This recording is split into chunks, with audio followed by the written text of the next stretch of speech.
everybody would stand for the Pledge of Allegiance.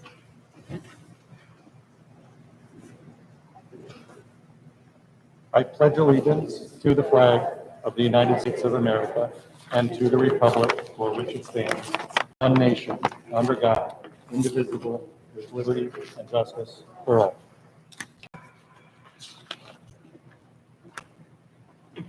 All right, folks, welcome to the annual business meeting of the Guilderland Public Library of Board of Trustees.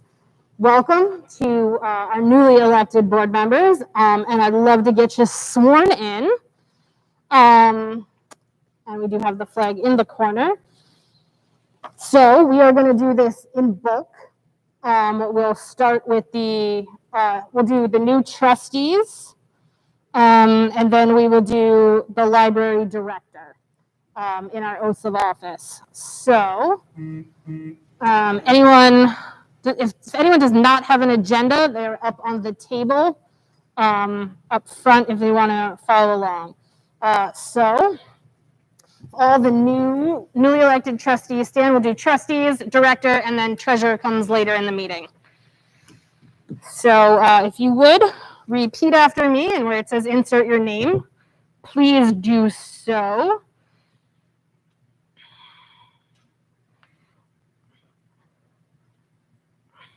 I do solemnly affirm that I will support the Constitution of the United States and the Constitution of the State of New York, and that I will faithfully discharge the duties of library trustee according to the best of my ability. Congratulations. Welcome all.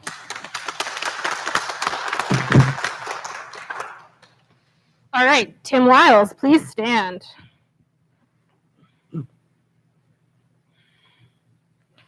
I do solemnly affirm that I will support the Constitution of the United States I will support the Constitution of the United States and the Constitution of the State of New York, and the Constitution of the State of New York, and that I will faithfully discharge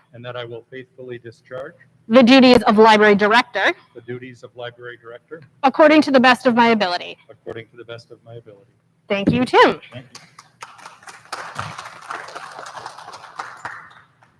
All right, first, for board members, we have Marsha of the nominating committee. Do you want to grab a microphone? Speak loudly. We got pass it down. Everyone hear me?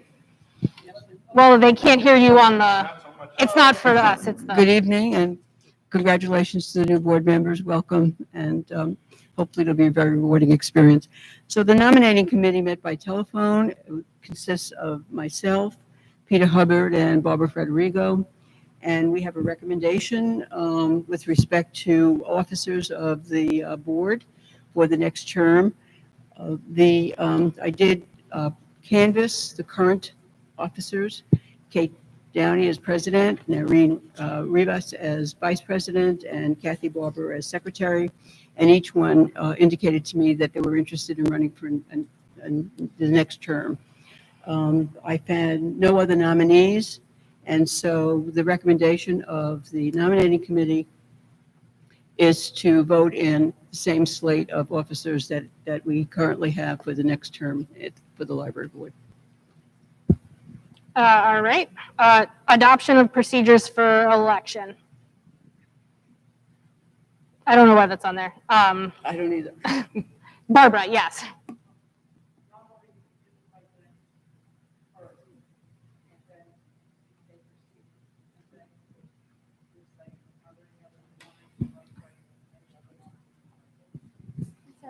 Yeah, I can't hear you. Although the mic Won't help the room. It will only help the live stream. Oh, normally you would make the nomination for president and ask if there, for the nominating committee made, and then ask if there are any additional nominations from the floor. Got And you it. take a vote. And then, assuming you're elected, you take the seat and then you proceed with asking for the nominations for the Of the vice president. Okay, so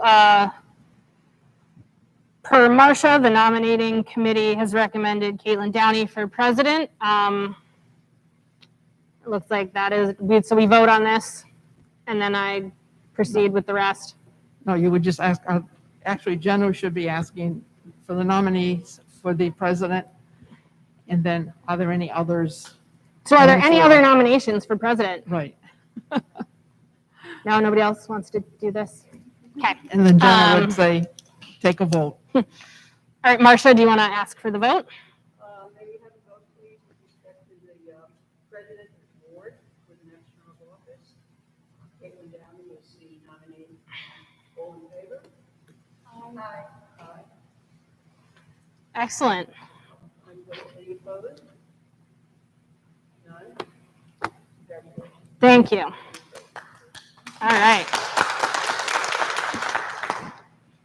Vice President nomination is Harry Levites. In favor of Noreen to continue as vice president for the next term of office? May I have a show of hands, please? Any opposed? Congratulations, Noreen, the vice president. And the next nomination is Secretary Kathy Barber. May I have a show of hands so that Kathy Barber is in for the new term as secretary? Any opposed? None opposed? Kathy Barber, congratulations. You are continuing as our secretary. Do we need speeches or? So the next on the list is the nomination of the treasurer. That's an appointed position. So you've nominated Tony Rapicki. Well, we didn't see that in the bylaws. It's Okay. our responsibility. I thought it would be a board responsibility as opposed to the nominating committee responsibility. Absolutely. Tim, do you want to say a few words about the treasurer position on the board? Although we think it's a great idea. Thank you. So the treasurer, not to correct you, Caitlin, but the treasurer is not on the board. There are 4 types of public library in New York State, one of which is a school district public library. That's what we are. And in a school district public library, there's a requirement that the treasurer not be a member of the board. So we usually look for a volunteer treasurer from the community, and Anthony has been our treasurer for, I believe, 3 years or 2? April 2020? Yeah. Oh, okay. Sorry about that. It just seems like a long time since April 2020, you know? What Anthony's responsibilities are to look at the monthly financial reports and look for good or bad trends, particularly bad trends, things that the board should know are happening out of sequence or are costing too much money, et cetera. And that's basically what a treasurer does. I would distinguish it from the 2 community members who are volunteers on our audit committee, Neil Banerjee and Alex Zhang.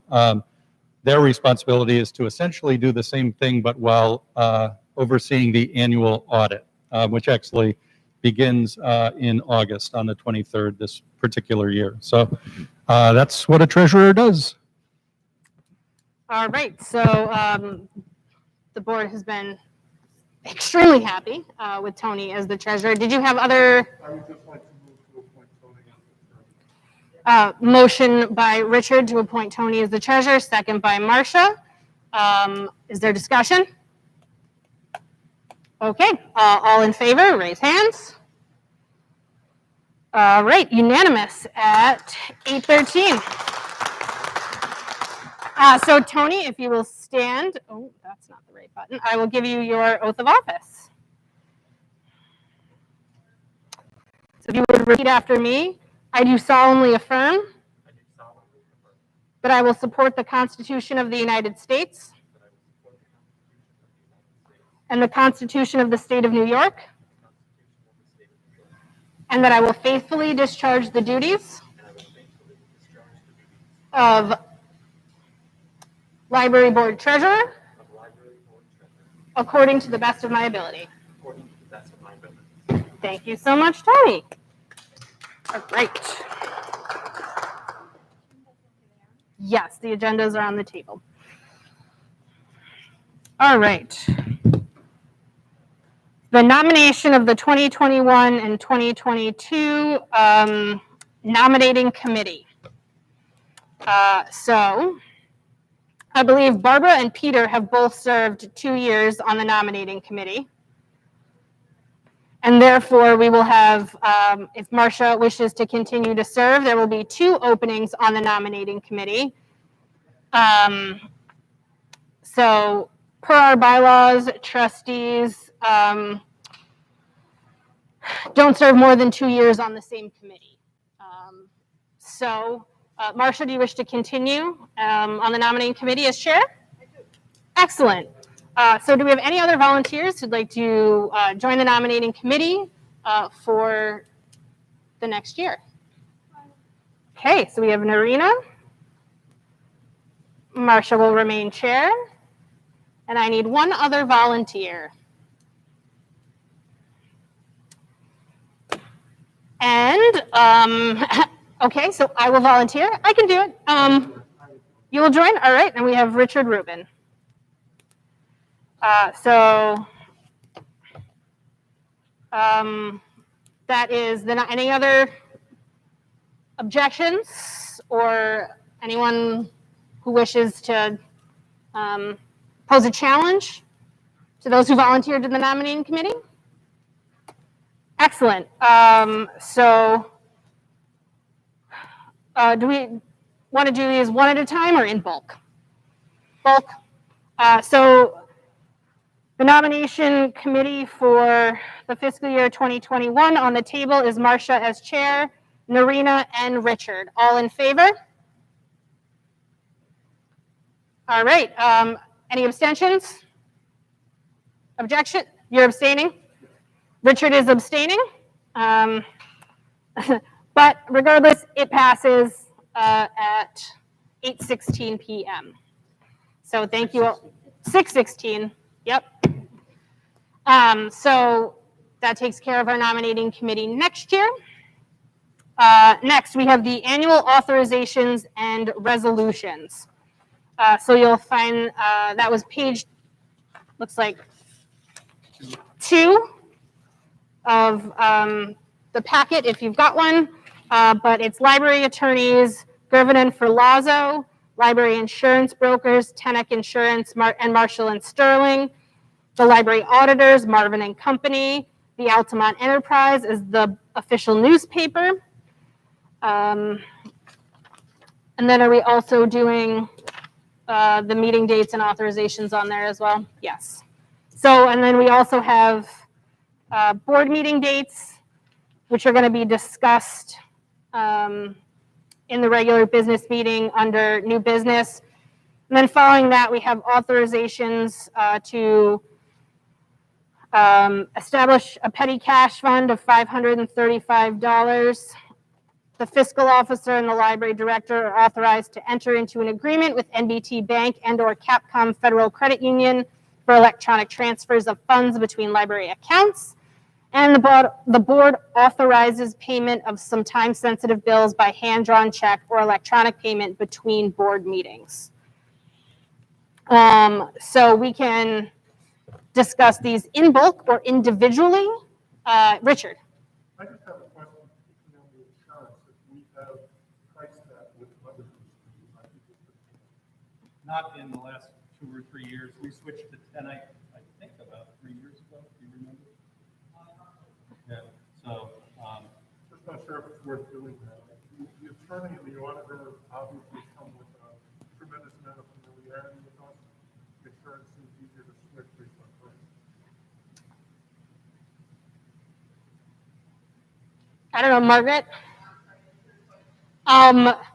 The question is insurance brokers necessary? I guess is that the? No, really. Can we get other quotes just to make sure there's no competitive?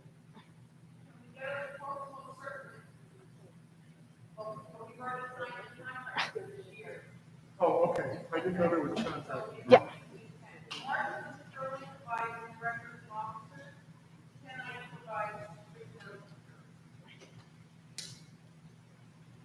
And I think in the 7.5 years that I've been here, we've changed both of those brokers once. Yeah.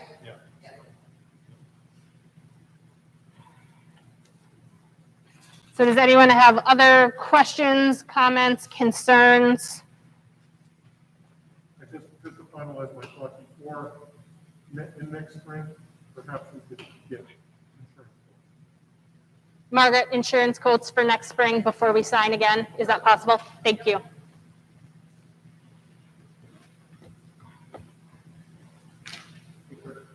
Questions, comments, concerns? Is there a motion to accept the board authorizations and resolution? We have some annual resolutions as well.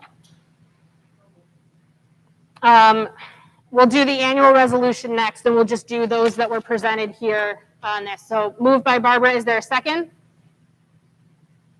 Second by Kathy.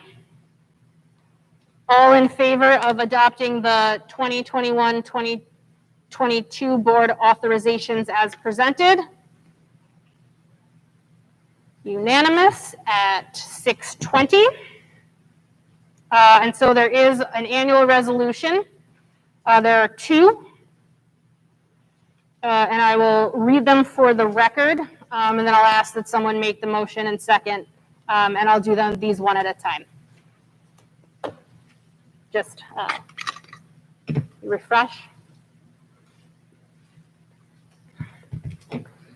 The motion is the motion to accept the resolution that the board shall approve claims prior to payment in accordance with the claims approval procedures of the library, and that such approval shall be documented in the board minutes. Claims for public utility services, freight and express, payroll, postage, and associated expenses, and certain other expenses may be paid upon the approval of the director or assistant director prior to the approval by the board. All such claims shall be presented at the next regularly scheduled board meeting for audit and approval by the board. This resolution shall be effective immediately.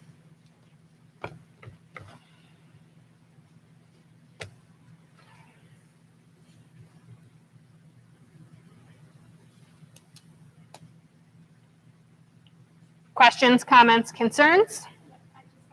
Yes. The claims approval procedure of the library. Tim or Margaret want to take this one?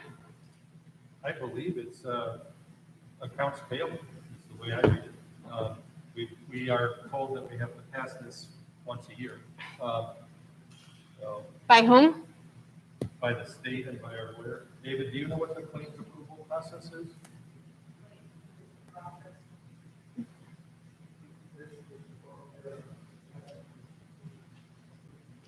It's accounts payable, basically?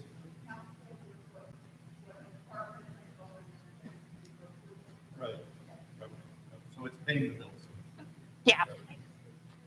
Yeah, nope, it's a lawyer talk for paying the bills. So we authorize that they'll pay the bills and we'll approve them, and Tony will tell us that everything is fine. Or not. So is there, does someone want to make that motion? Michael, second by Kathy. Any discussion? Show of hands, all in favor? And that is unanimous at 6:23. So the next is a motion to accept the resolution that to the extent permitted by law and regulation, for any month in which no meeting of the trustees is scheduled to occur, the board delegates its authority to the president or other officer to audit and approve payment of those claims for which costs will be incurred as a result of payment in an untimely manner.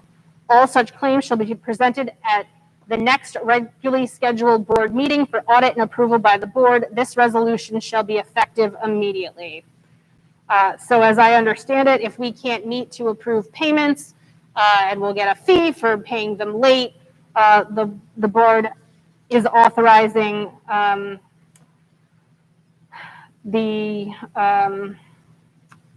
myself or another officer so that at this time is Kathy or Noreen to audit and approve payment of those, so we don't get any late fees. Questions, discussions, concern? All right, is there someone want to make the motion? Motion by Barbara, second by Noreen.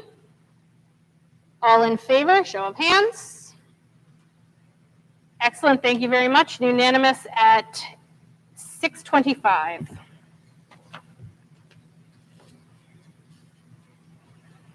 All right, so there are some annual policies that all board members are required to sign: the code of ethics, the conflict of interest, and the whistleblower. I will email everybody, those that are going to be electronically signed. Just fill it out and return it back. And those, I believe those policies, they're available on the policies page of the Guilderland website. Also, if you want to take a look before you sign them, before Jenna sends them, but I know she will do so post haste. So moving on to the annual committee reports.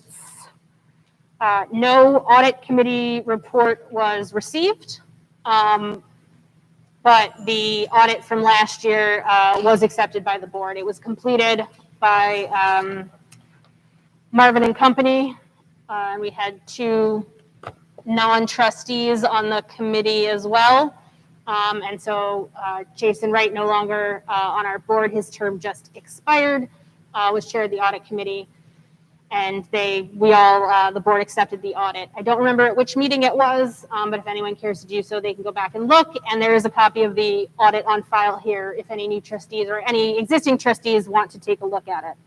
And it was certainly the most positive audit report in my 7 years. And I think going back a bit before that as well. Yeah, I don't think there were any corrections on it this year, which is absolutely fantastic and a credit to our library staff. The design committee, Kathy Barber, your annual update? Yes, I completed that. There was one, I guess it wouldn't be the late quite good, but there's another one in there. Other than that, We're just going to get you a microphone for the folks online. Folks online are saying that they can't hear the meeting, so we'll try to refocus on passing the mic around. My fault in part, so. Okay, well, other than there being one additional meeting in May that I didn't note because I had my notes in an odd place, but I think it's probably pretty self-explanatory. I tried to summarize. We meet twice a month, so there's been a lot of meetings, and as this project has gone forward, I just kind of noted just different areas where at first we were doing a lot of design features, just tons of, choosing carpets and furniture and that sort of thing. I listed a lot of that. And then just technology, outdoor design. I noted some more recent things that have happened when plumbing became an issue and they had to basically dig into the floor in the old meeting room to fix that because it really had to be fixed because the restrooms were backing up. So we had a kind of a special meeting to authorize that because it was kind of the essence because the concrete cutting people were not as, I guess, available as they were not that available. So they had to, do it soon. So recent meetings, I'll be giving an update on the discussions about the generator and other items that during my design committee meeting in our regular meeting. So I just kind of noted some of those things. So you have an idea what's been going on lately as the project winds down and we're doing fewer change orders and just discussing things like the generator. So that's pretty much my summary. And I also attached or sent separately was all the change orders. Megan Brennan was very kind to give me a very detailed summary of all the change orders that have been approved, so I didn't have to try to list them myself because it's a lot of meeting notes. So you should have that as well. All right, thank you, Kathy. Kathy is also chair of the Building and Grounds and Long Range Planning. Yes. Given that we all received the report by email, given the difficulty in hearing and given the desire for brevity, can we just make it questions or comments about the reports rather than having them verbally? For the benefit of the public, Can they be posted? they can be posted. And if no one objects, I'll give a quick summary of what's in in each report. So because I might, it can be heard. Barbara also has a microphone at this point and can give hers. That's up to the rest of the board. Do people want us to continue to, Barbara, yeah. Considering that I think all of us are having difficulty hearing each other, I don't know, we used to have a sort of like a box with a microphone in the old building that would amplify, at least for us. I don't know if that is available, or because we really cannot hear anything that anybody is saying. And I guess it's just as bad at home. Yes, it is a big empty room. There's some ambient noises about.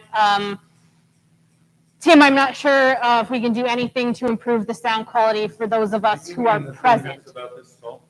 Yeah, and it had a microphone that amplified Right. in the room.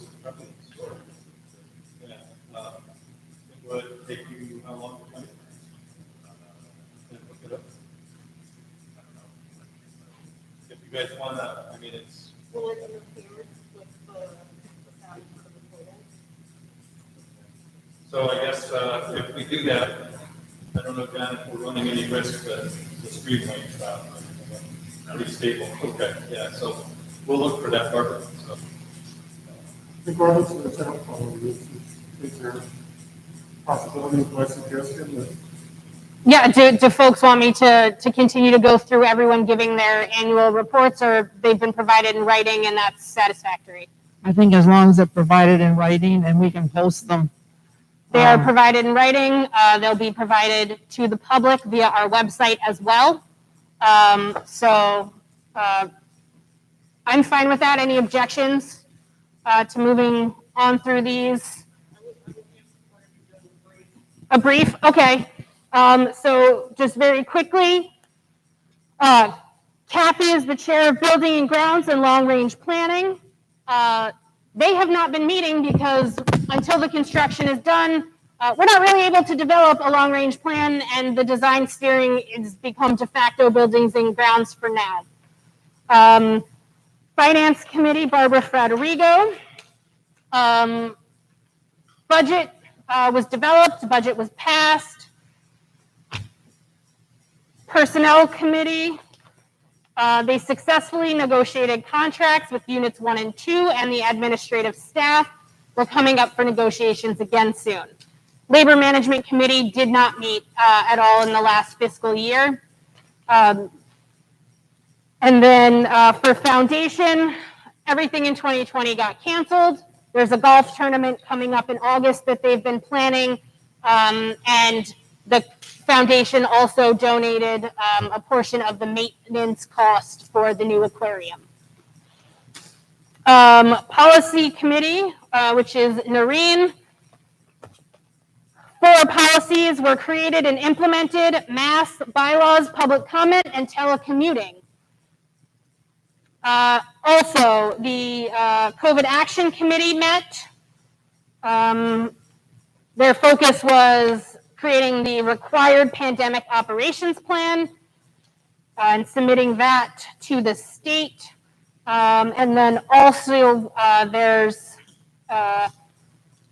they continued to work and address concerns of staff and try and update procedures. So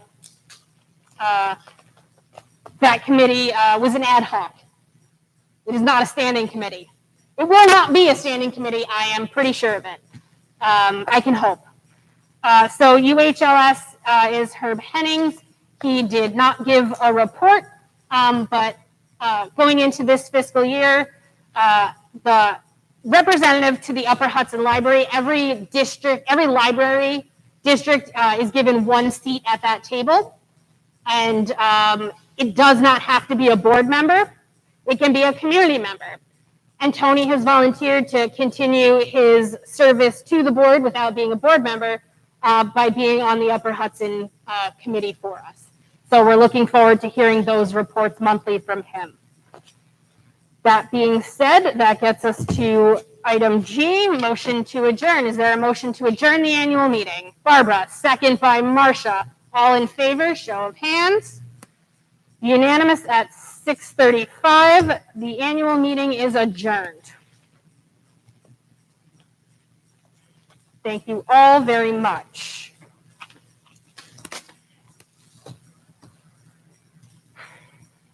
We will now call to order the regular business meeting for July at 6:36.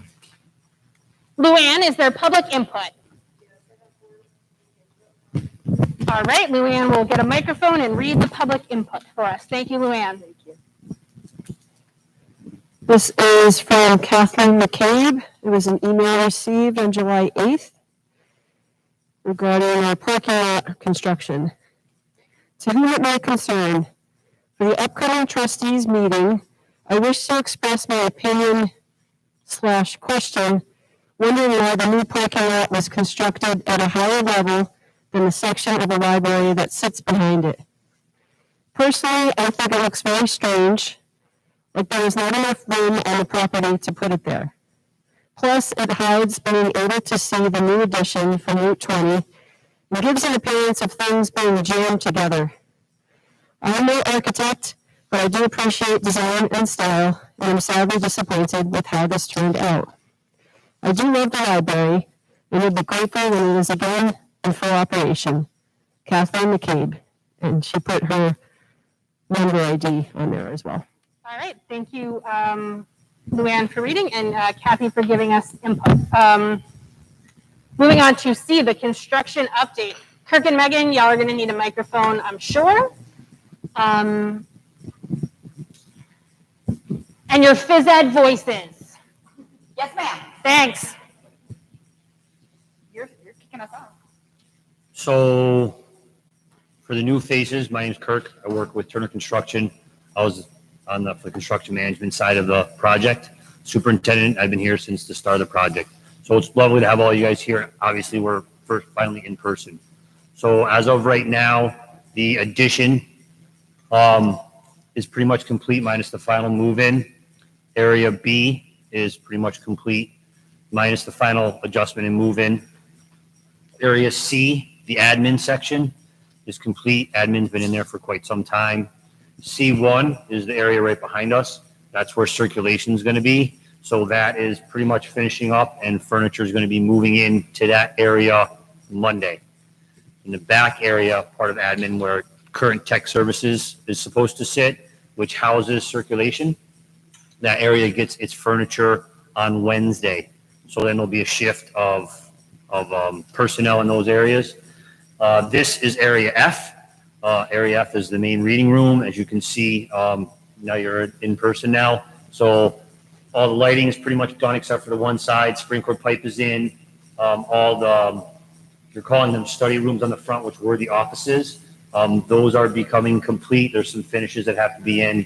Flooring is going to be scheduled next week, and then doors will be installed and that'll be done.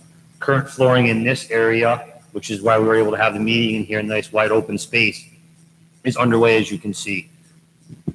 Main entryway has been done. Doorways have been cut in.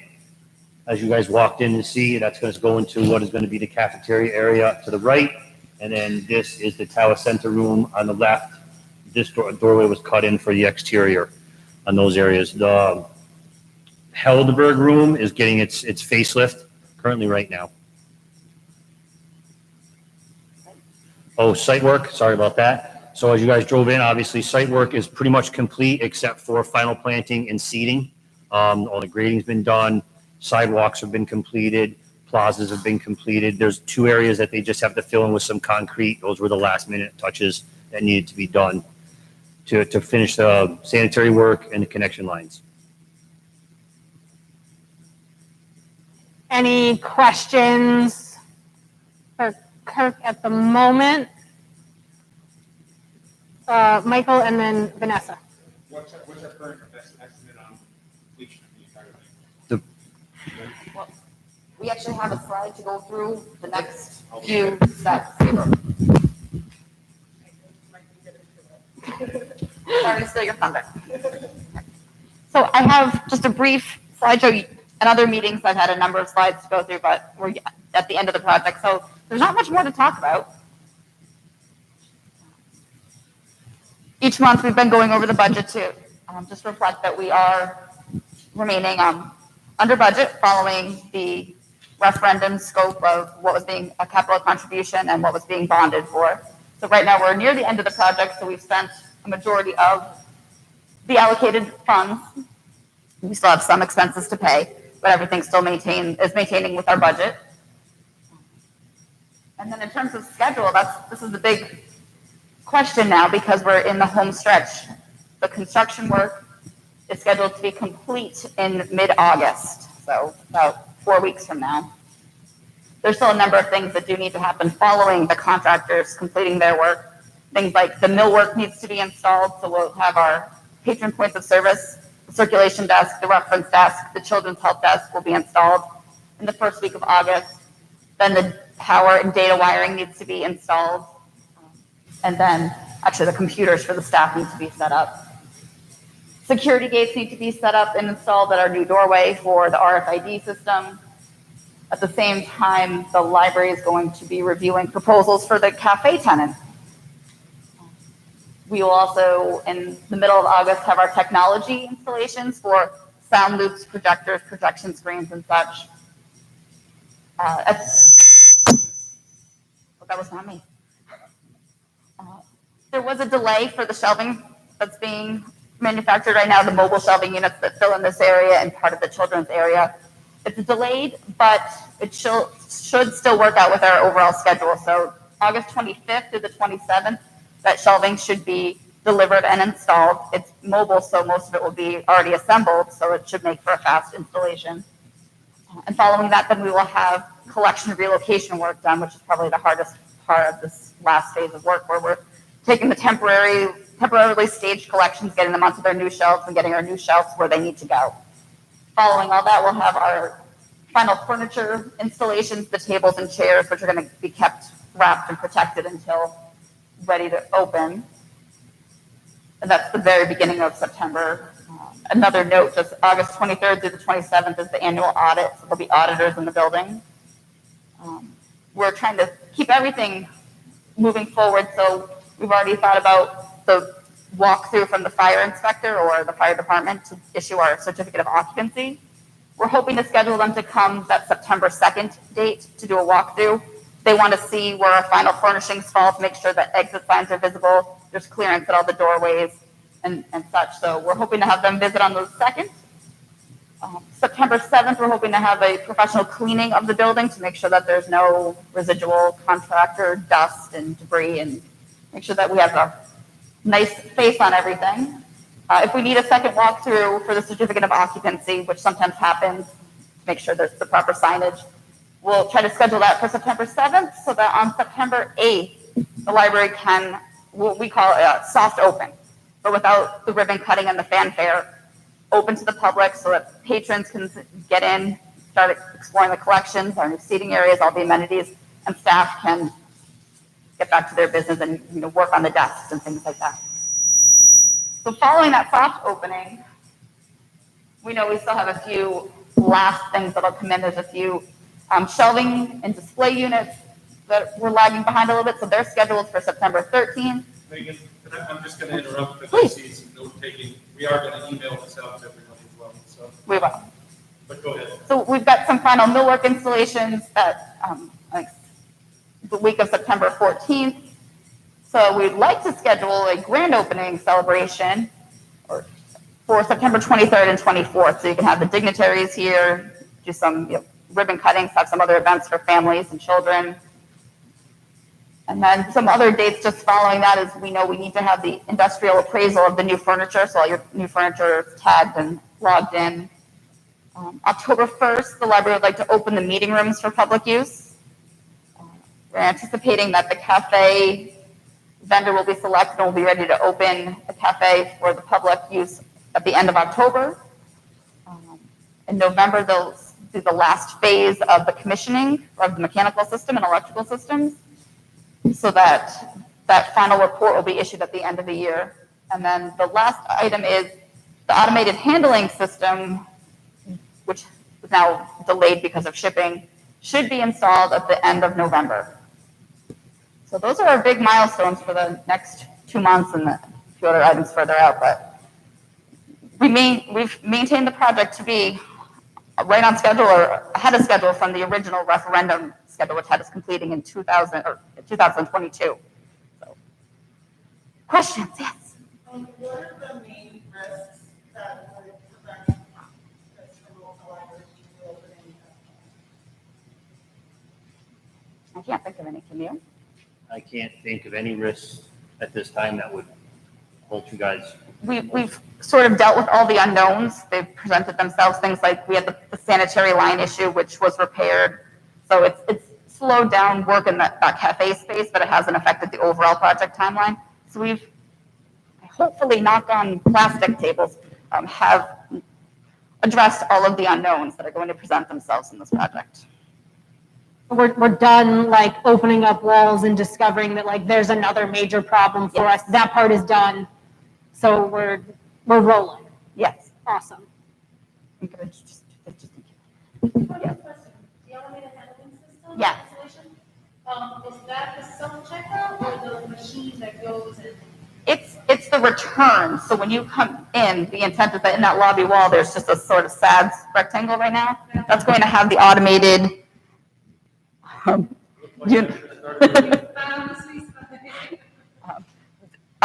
That's where you would insert your books, magazines, DVDs, any materials, so that it automatically gets scanned because it'll have an RFID tag in it. It'll go onto the conveyor and then get sorted into one of 5 bins, I believe, and then the staff can then take that cart and reshelf. So it's going to help with staff efficiency, but we're a little delayed. Okay, so until that comes in, is the good old-fashioned? The good old fashioned, we're going to have it, the automated handling system company is providing a temporary faceplate and return slot, but it doesn't have the technology in it. So it'll just go into one large bin and then the staff will have to sort, check in manually at their computers and then reshelf. I would just mention the interesting reason why the automated materials handling system is not going to be here in August as it was designed is because it's, all the parts are available. It's right where it needs to be in Europe, but there are no shipping containers to ship it here. There's a global shortage of shipping containers because of the recovery from the pandemic. So, and some say because of local geopolitics, various nations and so forth. Of course. Any other questions?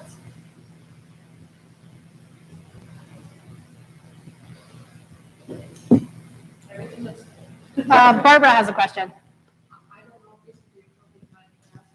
I apologize. This may not be the right time, although it might be. We had many months ago talked about a generator, and we were going to investigate if it was something that we could apply, the library loan for or not. Did we ever find out? And if that wouldn't qualify us for that, could we use some of the monies that are left over to do the generator? The idea behind the generator was that this as a public building could be a refuge in the case of a hurricane or something, for people who haven't had power sometimes for days and days. And, the facility would be able to help the community if that was the case. But somebody may have already investigated, I don't know. Yeah, Megan can answer for you. So there's a few components to my answer. The first is we still have been working on a generator. We had some snafus or we were delayed by National Grid having to upsize our gas line from the street coming in. So our engineers have sized the appropriate size generator, so we know what we need now for the building, and the transfer switch, which is the switch that needs to actually manually be pulled to switch the building over from its traditional power source to the generator source. But in this time, at the design committee level, we've been discussing other options rather than doing a natural gas generator. Tim had some interesting information from a solar vendor about doing solar batteries for a generator rather than having a more expensive natural gas one. Knowing that that's something interesting because it keeps us a little more sustainable and green, Tim and I think the committee are going to do some more investigating on that. We know that this would be a fantastic DLD grant project, so if we can find some more information and put together an application at the end of the summer or early fall to do the generator as a DLD grant project, we will likely pursue that. To answer the other question, we did vet this concept through State Education Department, who issues our building permit, and they said that we could include the generator as an additional scope to this project and use the referendum funds for the project.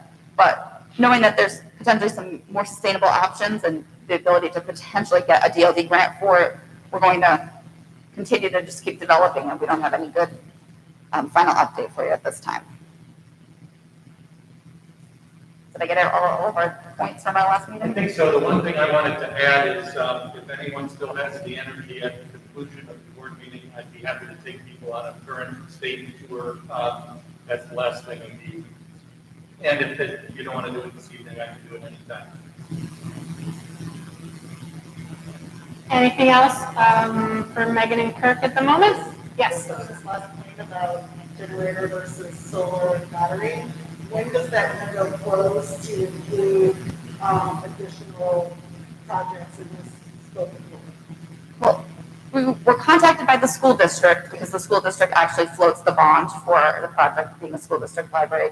And they asked us if we were ready to finalize our number, and they needed it turned around in, I don't know, like 12 hours, which we needed to discuss at the committee level and potentially the board level. In that time that we took just to find out what the duration was to get them the answer, they said, well, they did respond to Tim. They said, actually, we've strategized for the whole district, our funding for the next year. So we don't need to finalize our project, the library project, until next June to finalize what our scope is and what our final expenditures are. So we have time to still think about using some of the funds that have not been allocated in this project for a generator project. The grant that you mentioned? The DLD grant is the Division of Library Development Construction Grant. And so far in the past, I don't know how many decades, each year there's money set aside in the state budget for construction projects for libraries to improve on sustainability, patron comfort, staff amenities and such.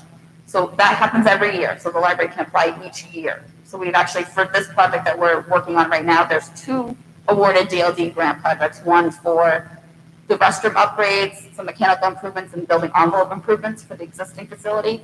And last year we applied for funds for some of the site work that was done for the larger parking lot or the expanded parking lot. When is that window? I guess I'm just asking if we weren't able to be awarded a grant to do the solar and battery option, is there still time between that grant decision and when you have to close out this project to perhaps look at? We'll have to finalize our final budget and the final referendum value or bond value by next June. So we'll have until next June. But related to that, you're going through the budget later in your presentation, correct? Or not? No, we were not going to Okay, sorry. this time. Save that for next month when we have almost everything filled out. So when do those DLD applications need to be in? Each year they're due to the Upper Hudson Library System in early September. And then when do those results typically come back? They unofficially come out in December from the library system, but then it still has to go through all the other hierarchy, eventually go through DASME for legal review and things like that. So the check doesn't come for over a year. But my point was we would know. We would know. If we get it. And Yes. we could consider including something in Yes, this. because the DLD grants are matching grants. So we would still need some funds. I see. Thank you. Anything else for Kirk and Megan at the moment, Barbara? I'm sorry, I didn't cast you. Well, apparently, my first time holding a microphone. Just a follow-up to the solar versus the gas.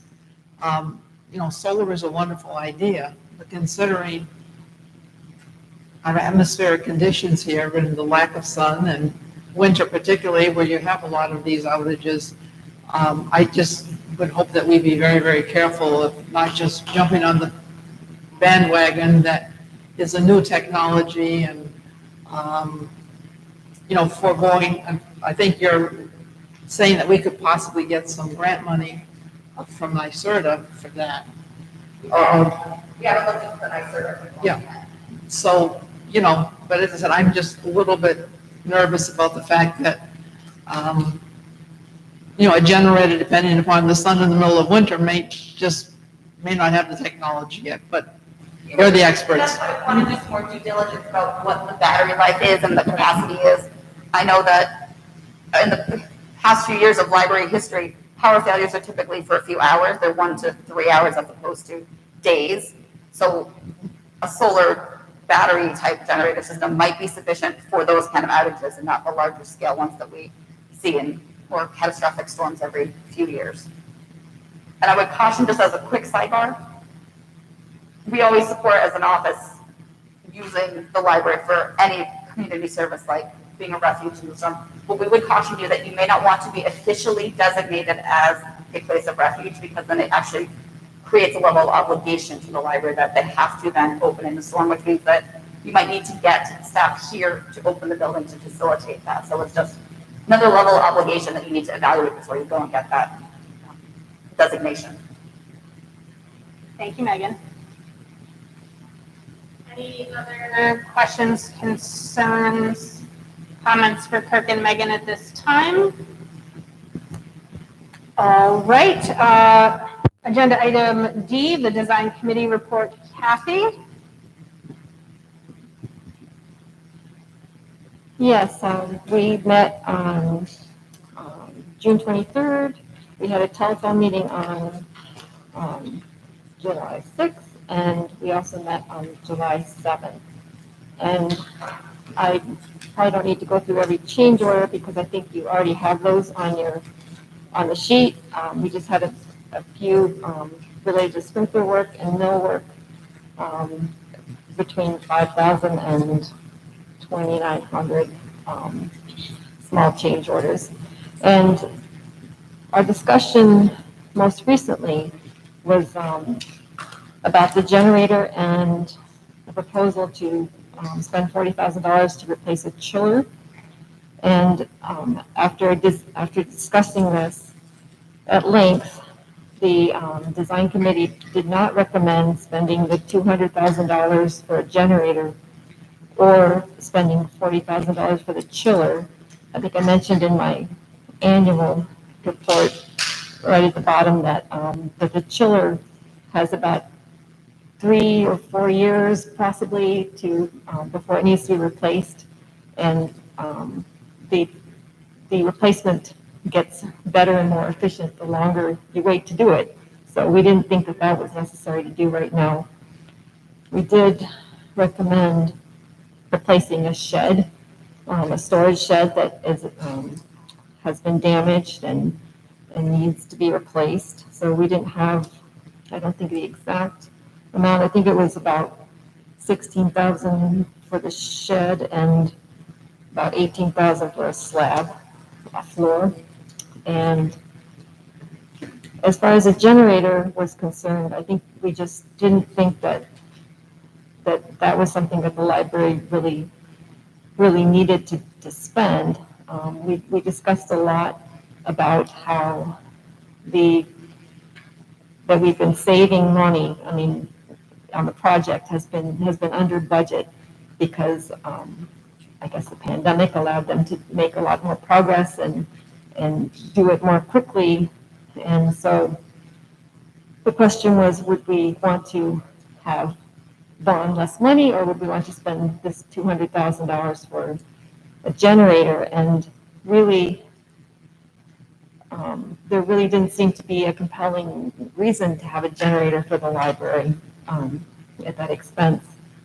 It's not It's not like the town, for example, which there was a power outage actually on Wednesday, and, but they have to maintain emergency services. So they have to have a generator, and it also, it was mentioned that generators in general, they don't run everything. They don't run all the lights, they don't run all the air conditioning, they don't run all the heat. I mean, it can just do minimal things. So as far as using the building on a generator, you know, if people can't see to read and they can't see to, you know, be in the library, I don't think you can really say that, well, if you have a generator, you can just go business as usual. Kathy, I'm sorry, is this the same generator Megan was discussing earlier? Yes, okay. Really want to do more legwork on it. Yeah, well, but as far as the design committee was concerned, the design committee was not recommending purchasing and installing a generator. And that's pretty much what I have. Thank you, Kathy. So that concludes the design committee report. So Kirk and Megan, thank you very much for your participation this evening. We'll see you next month. Or probably, what is it, next week for those in the design committee? Yes. Okay. All right. We're getting close. So thank you very much.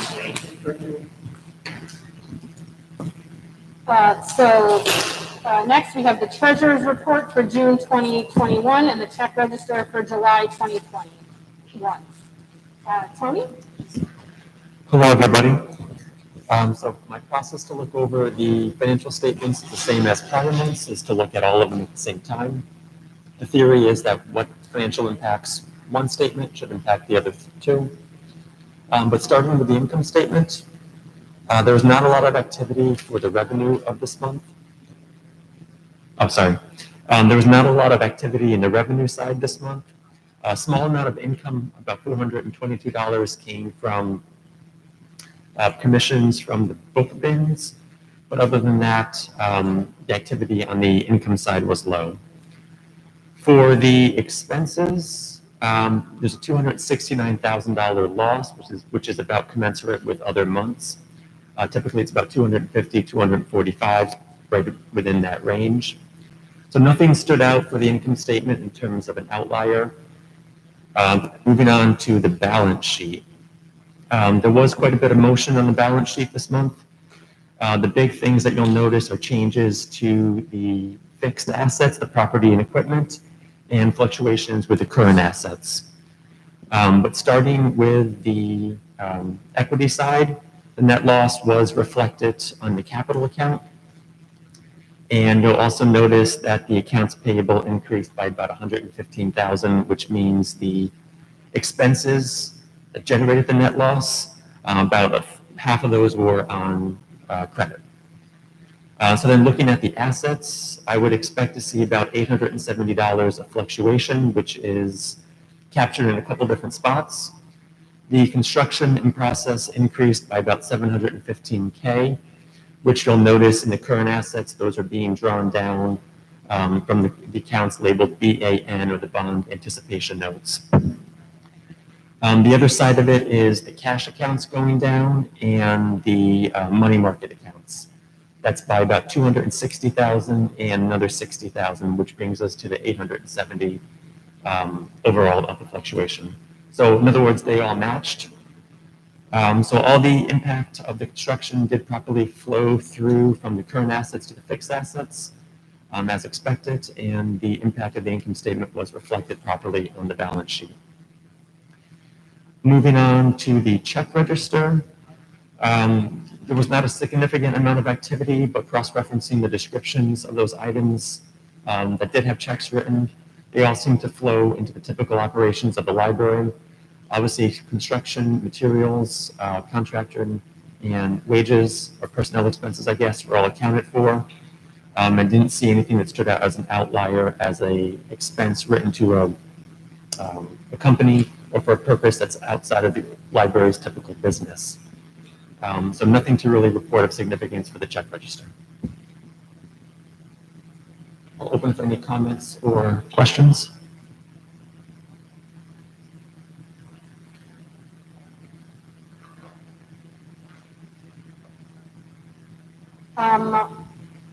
This is actually more for Tim. Baker and Taylor is a book vendor.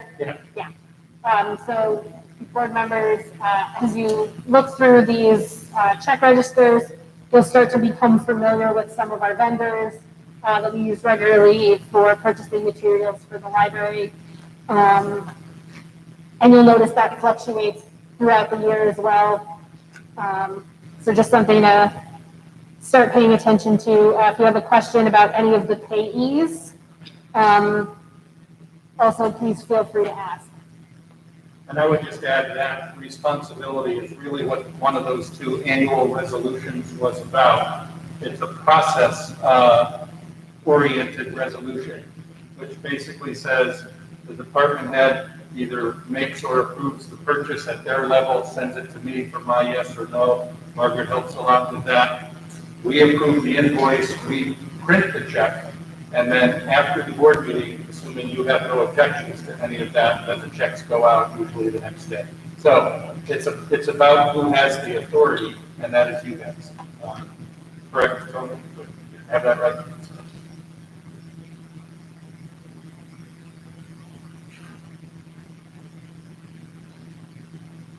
Questions, comments, concerns?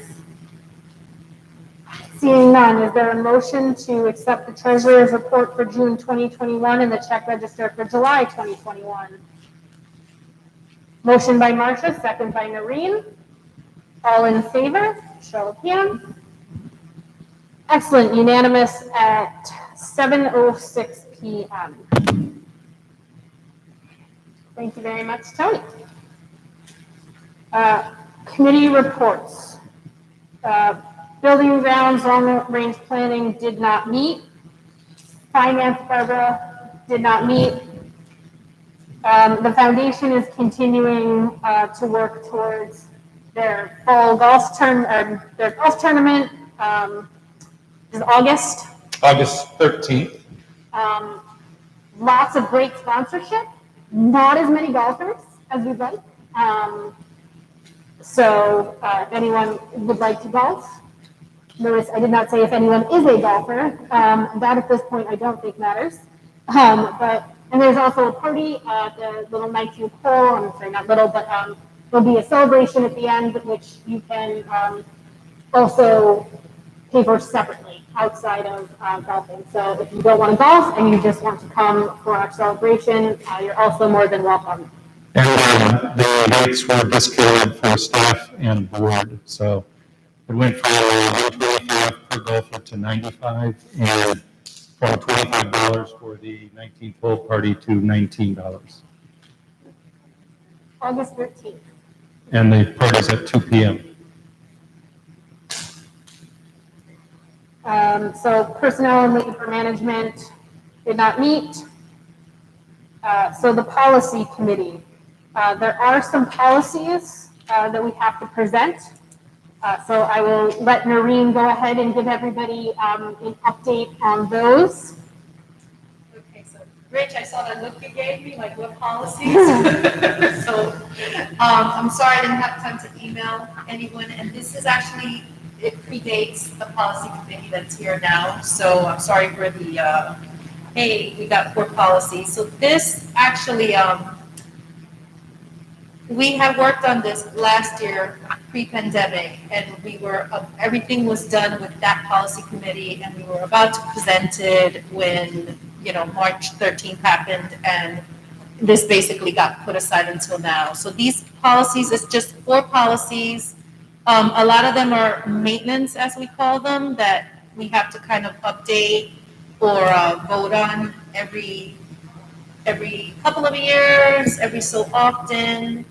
If you look in your packet, it's the customer service policy, the records retention policy, the review of public services, and the security camera policy that I believe Tim has started and then we worked on it, if my recollection is correct.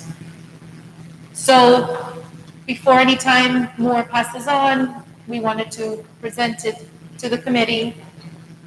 So we present it now and vote on it next one? So, yeah, Tim actually brought this to my attention a month or so ago and said, hey, we have these policies we wrote and never passed because COVID happened. And we got really busy dealing with that, and then really busy with construction. So I recommended that we wait to present to our new trustees. So the per our bylaws, policies have to be presented to all the trustees one meeting before they're passed. So if we had done that last month and presented them, none of you would have seen it and it wouldn't matter anyway. So these are the policies for your review and they will be discussed and voted on at the next meeting. And I believe the security camera policy, not only did we work on that with the board, but also our IT staff and the local police department has also helped us draft that policy. So a little more background on that. So those policies have now officially been presented to all board members and we'll vote on them at the next meeting. Sound right? Yes. Is there discussion this month or? We can if you've got something, but this is the presentation. So This meaning, I'm sorry. No, go ahead. Meaning this, I think, been discussed before or? So if any changes are made, now is the time and we'll consider that the presentation of the policy. So that way we don't have to wait another month. I have concerns about one of the policies. Okay, your microphone. So I just. Oh, sorry. Yeah. Nice.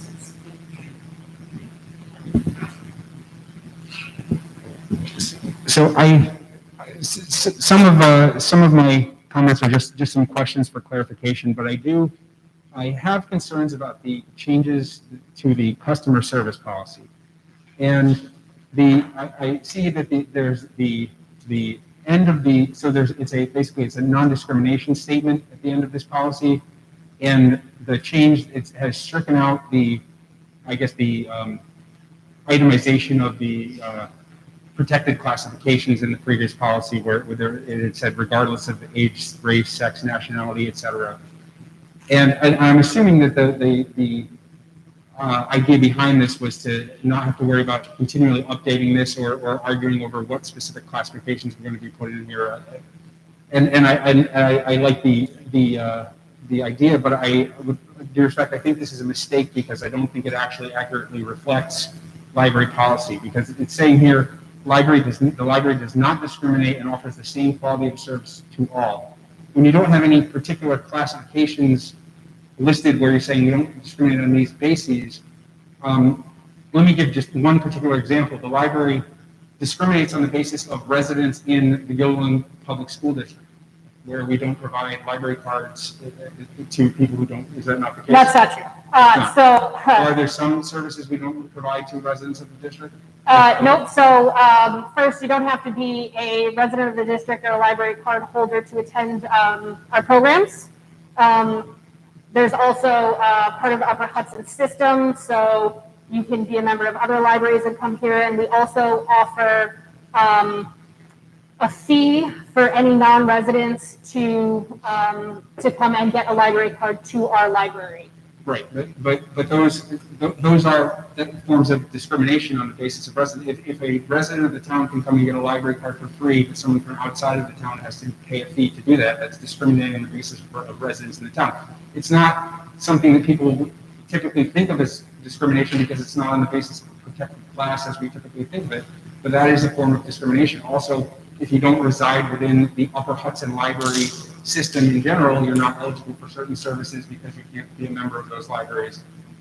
So that's just an example. It's again, I don't think it accurately reflects to say we don't discriminate on any basis whatsoever in the provision of services, because that's an example where we do. Another example is my understanding that I assume this is fairly rare, but in the case of certain misconduct, people could be suspended from use of the library for a period of time.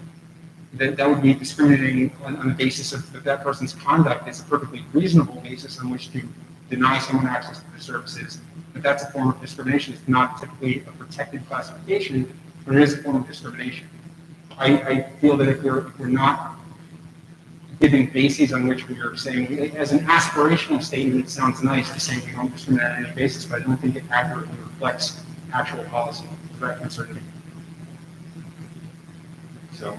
Yeah, I think the issue of residency is that chartered, Margaret? And is that law?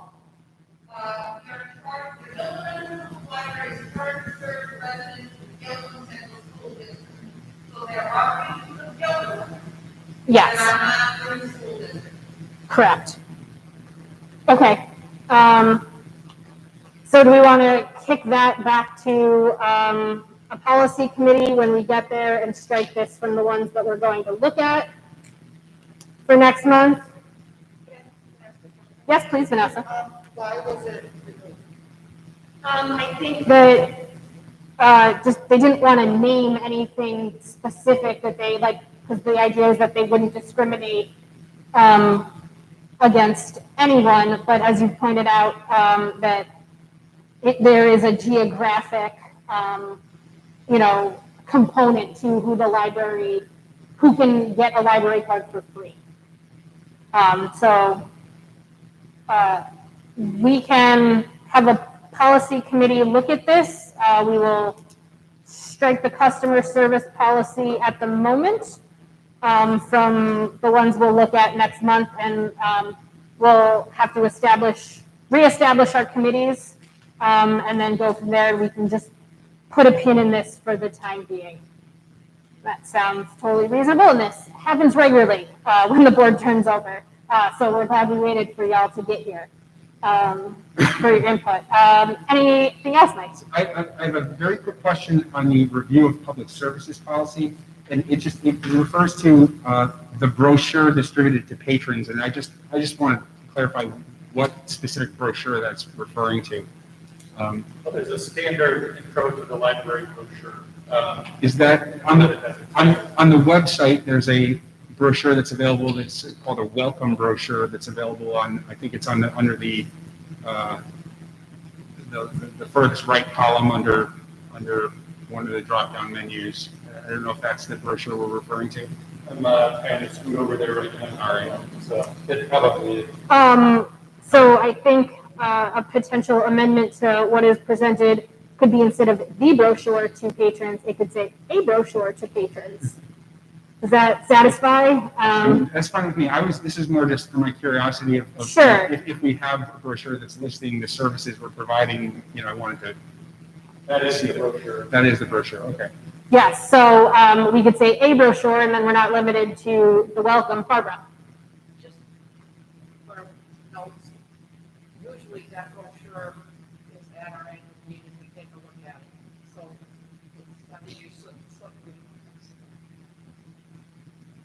So is there any objections to changing in the brochure to a brochure? Yes. Yeah. So wait, I'll wait till you're done. Okay. Any objections to changing in this policy for reading identified in the brochure distributed to patrons to a brochure distributed to patrons? Okay. So that would be the policy that's officially, is it regarding this policy? Yes, then, okay, go ahead. I just didn't want to. When is this brochure typically reviewed? As Barbara pointed out, at the July annual meeting, but it hasn't been rewritten since 2018. So, and it's very broad in general. If you wanted to list every service that we provided, it would be more than a double-sided 8x10 brochure. So it says, hey, we have digital stuff and we have physical stuff. As it currently exists, it would be reviewed in moments because it's general, it has hours in the library, the phone number. The current iteration of it has nothing really to improve other than the fact that it's a welcome to the library, you get a library card. I just want to understand the purpose of the policy? Is it to ensure that it remains up to date? Probably, and we're probably required by state to have a brochure. I mean, one of the things, like over the years, when you had fishing poles, you had after the brochure that these are available, or baking things and things such as that. So it's just that you look at it once a year to see if there's anything additional that the library is doing to serve the community. Richard. I would just like to say that I think the board reviewing that brochure is in the realm of micromanagement. And I think it should be management to approve that brochure. It's just a, I'm sorry, it's just a brochure that you. Yeah, the policy doesn't say that we approve it. The policy just says they have one.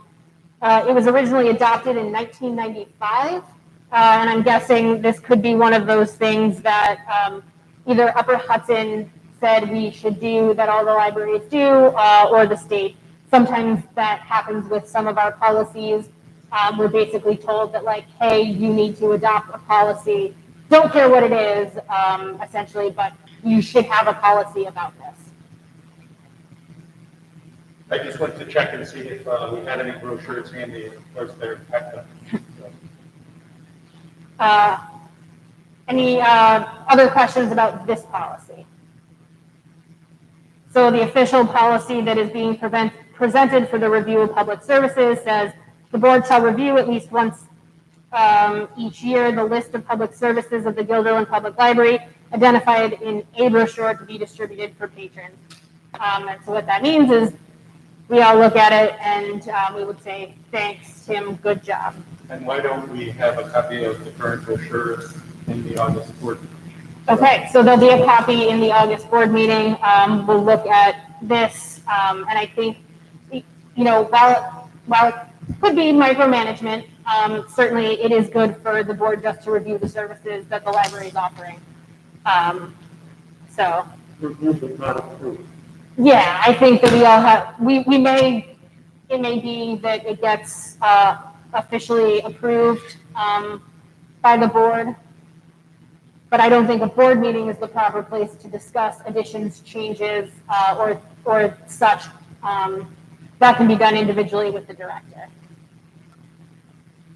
Yes, Mike, next one. Yes, so the security camera policy, which overall I like this quite a bit. I have a few questions, just things that weren't clear to me, and I wanted to try and clarify. We can try. This is more than a year old, so. All right. So in the section about access to footage, when it's discussing the library personnel reviewing footage from the security cameras, it refers to, it says when a security incident occurs. But security incident isn't defined in here, and I wondered if we have an understanding of what that means, what is encompassed as a security incident that would authorize people to look at footage. Tim, do you want to? I could try to give some examples. Vendor in the parking lot, an allegation of a stolen coat or book bag,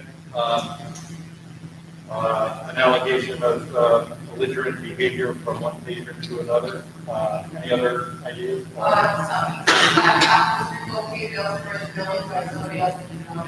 Yeah.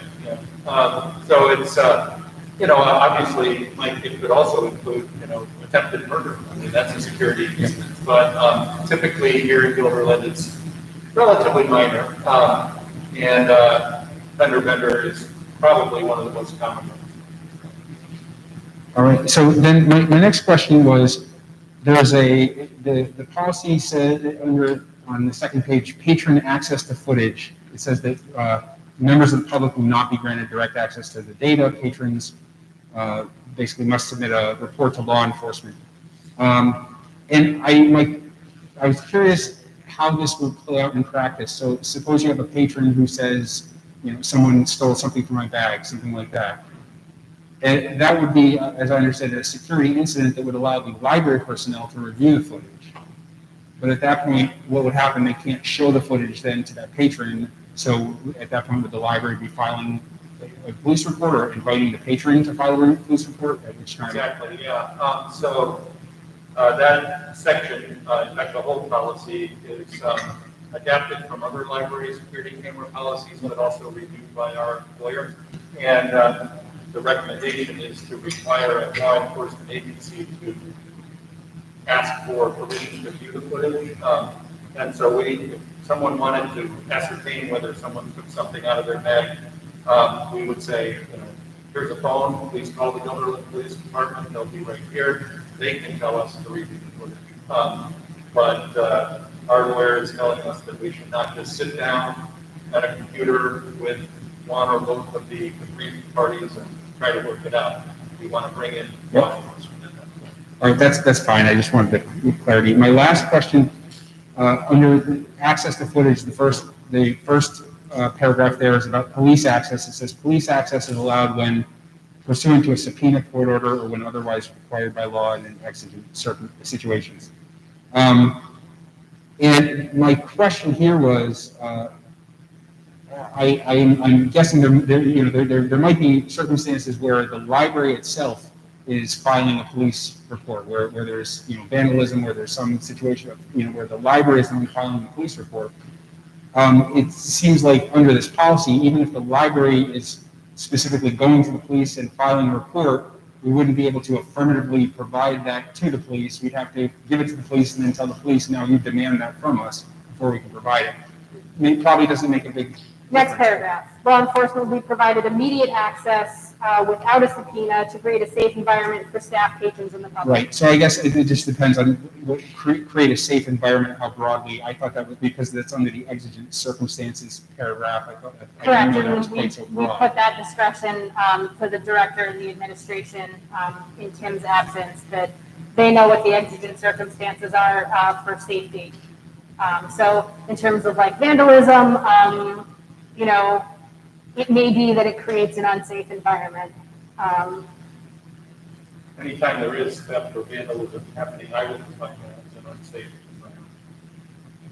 All right. That's fine. I just wanted clarity for myself on what that meant. And actually, that's the kind of stuff we talked about in the policy. So, yeah. All right. That's it for me. Yes, Marie. Sorry, one more thing, going back to the brochure.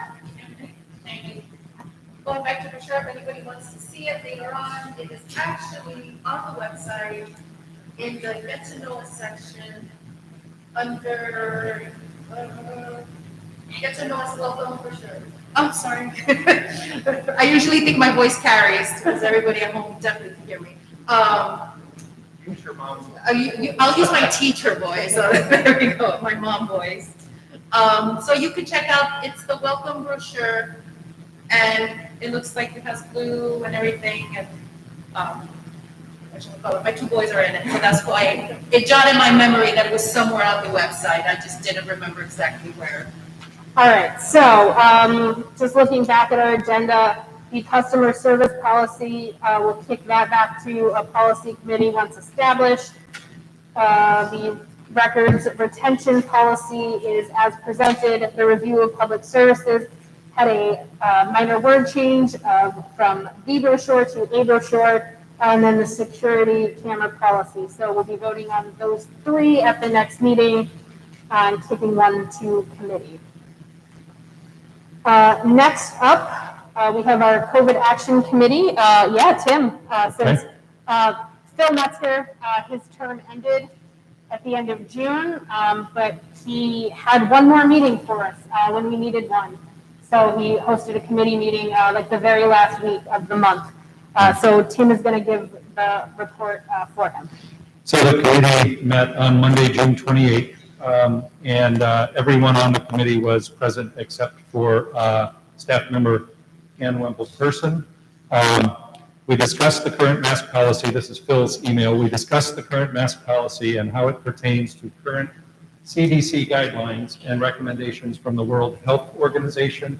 Ultimately, we decided that the best course of action would be to rescind the existing policy, which was tied to a defunct executive order.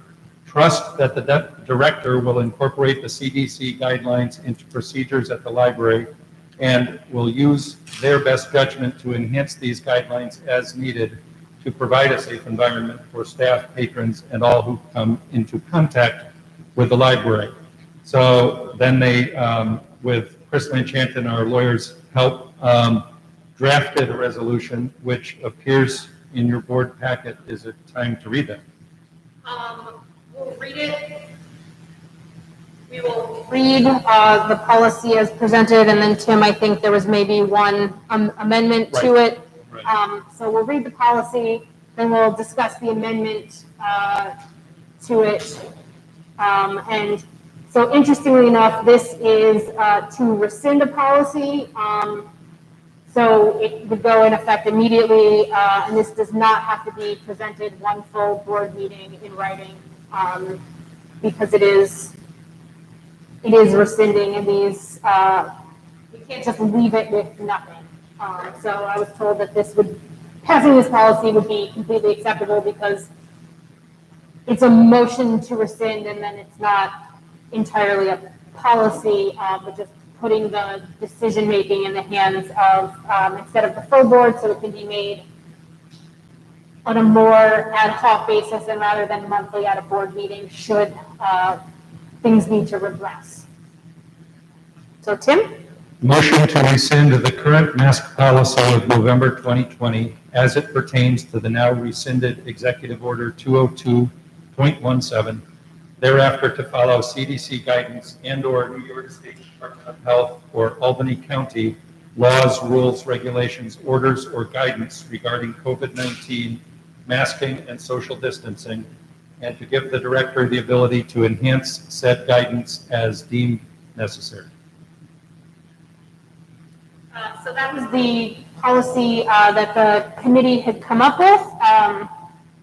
Further discussions with Tim and Richard actually had brought it to our attention that we might not want the sole authority of this to rest with the director, but have board representation in the decision as well. So it would change to give the director and the president the ability. So not either of us individually, but us in conjunction. Thoughts, comments, concerns? So Marina and then Vanessa. The mask policy for the staff or for patrons also? It's for the entire library building. So it would be staff, patrons, vendors, construction workers, anyone who comes inside the building.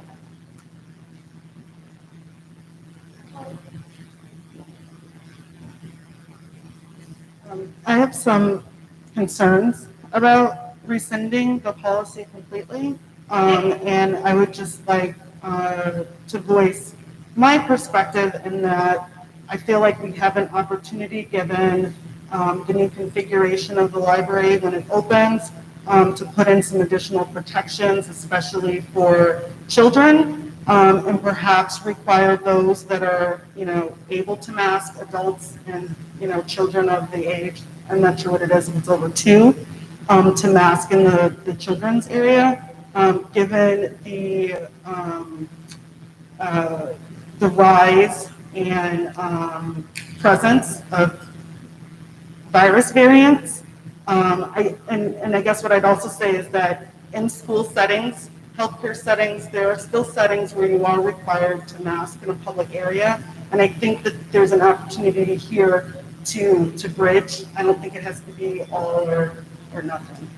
Sure. So this policy reads to follow CDC guidance and New York State Department of Health guidance. And I believe that current guidance is that unvaccinated individuals are still required to wear masks, and that would include children from the ages of 2 to 12. So they're already handled in that guidance.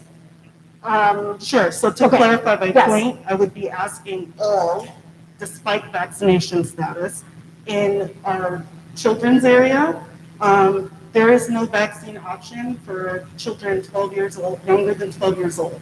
And so therefore they are unprotected. And given that the mask wearing is an on your honor system, I think we're in the position where we could require in that area. So if family decides to visit the library, they bring their young children, they can come with a greater sense of security than they would have, knowing that in that area where their child whether they're too young to mask or too young to be vaccinated, could have a level of protection and enjoy the event. Richard? I spent a lot of time reviewing the CDC guidelines, the WHO guidelines, New York State guidelines, the UHLS website, and policies of several large suburban libraries comparable to us. At this point, I don't think there is an argument to be made for mandatory masking. I think that, the policy says unless it's deemed otherwise, that we're to follow the CDC guidelines.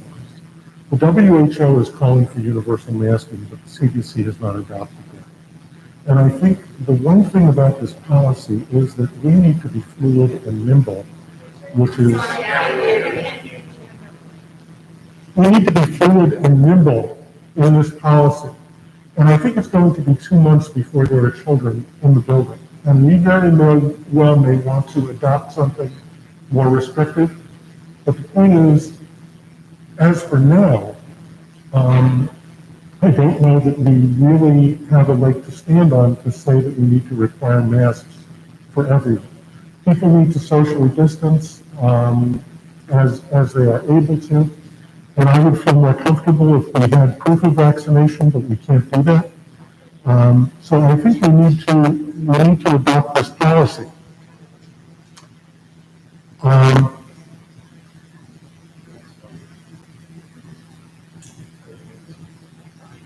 Is there an issue? No.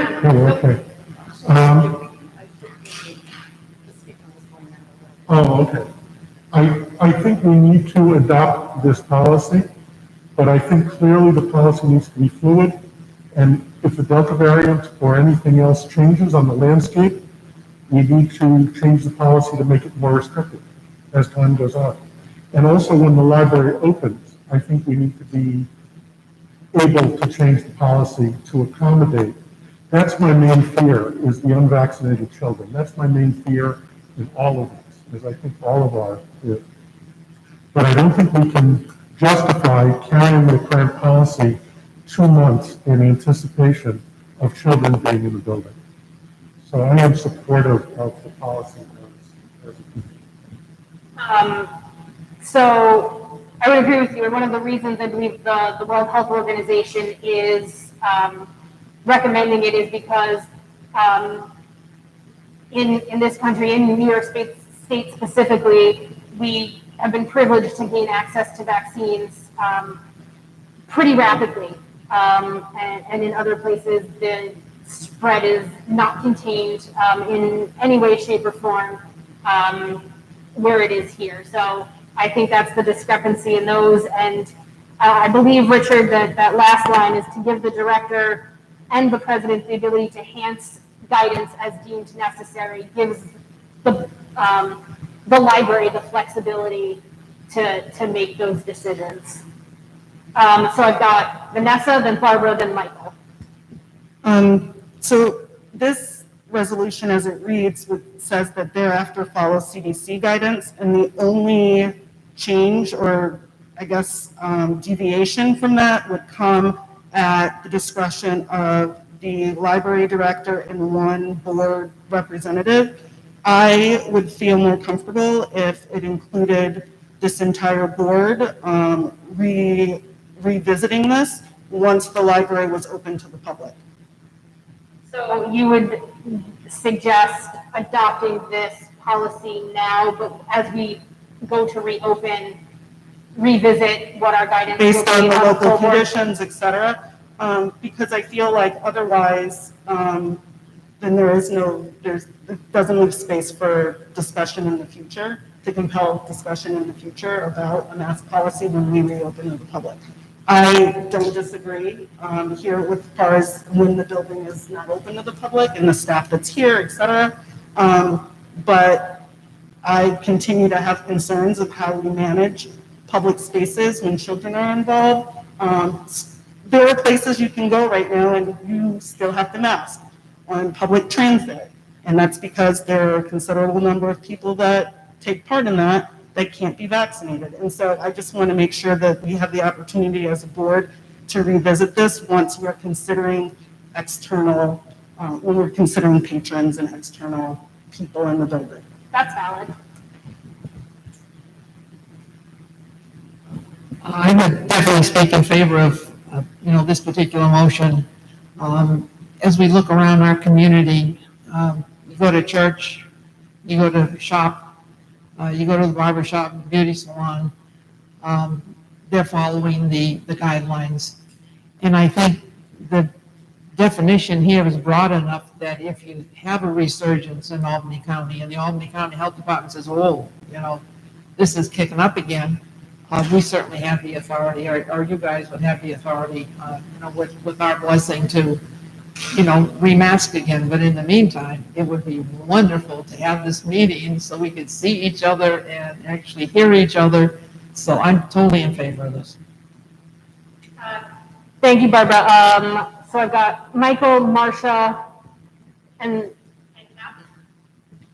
So my first comment, this may be kind of a nitpicky thing, and I don't know that it necessarily matters, but it says thereafter to follow CDC guidance and/or New York State Department of Health or Albany County laws, rules, regulations, orders, or guidance.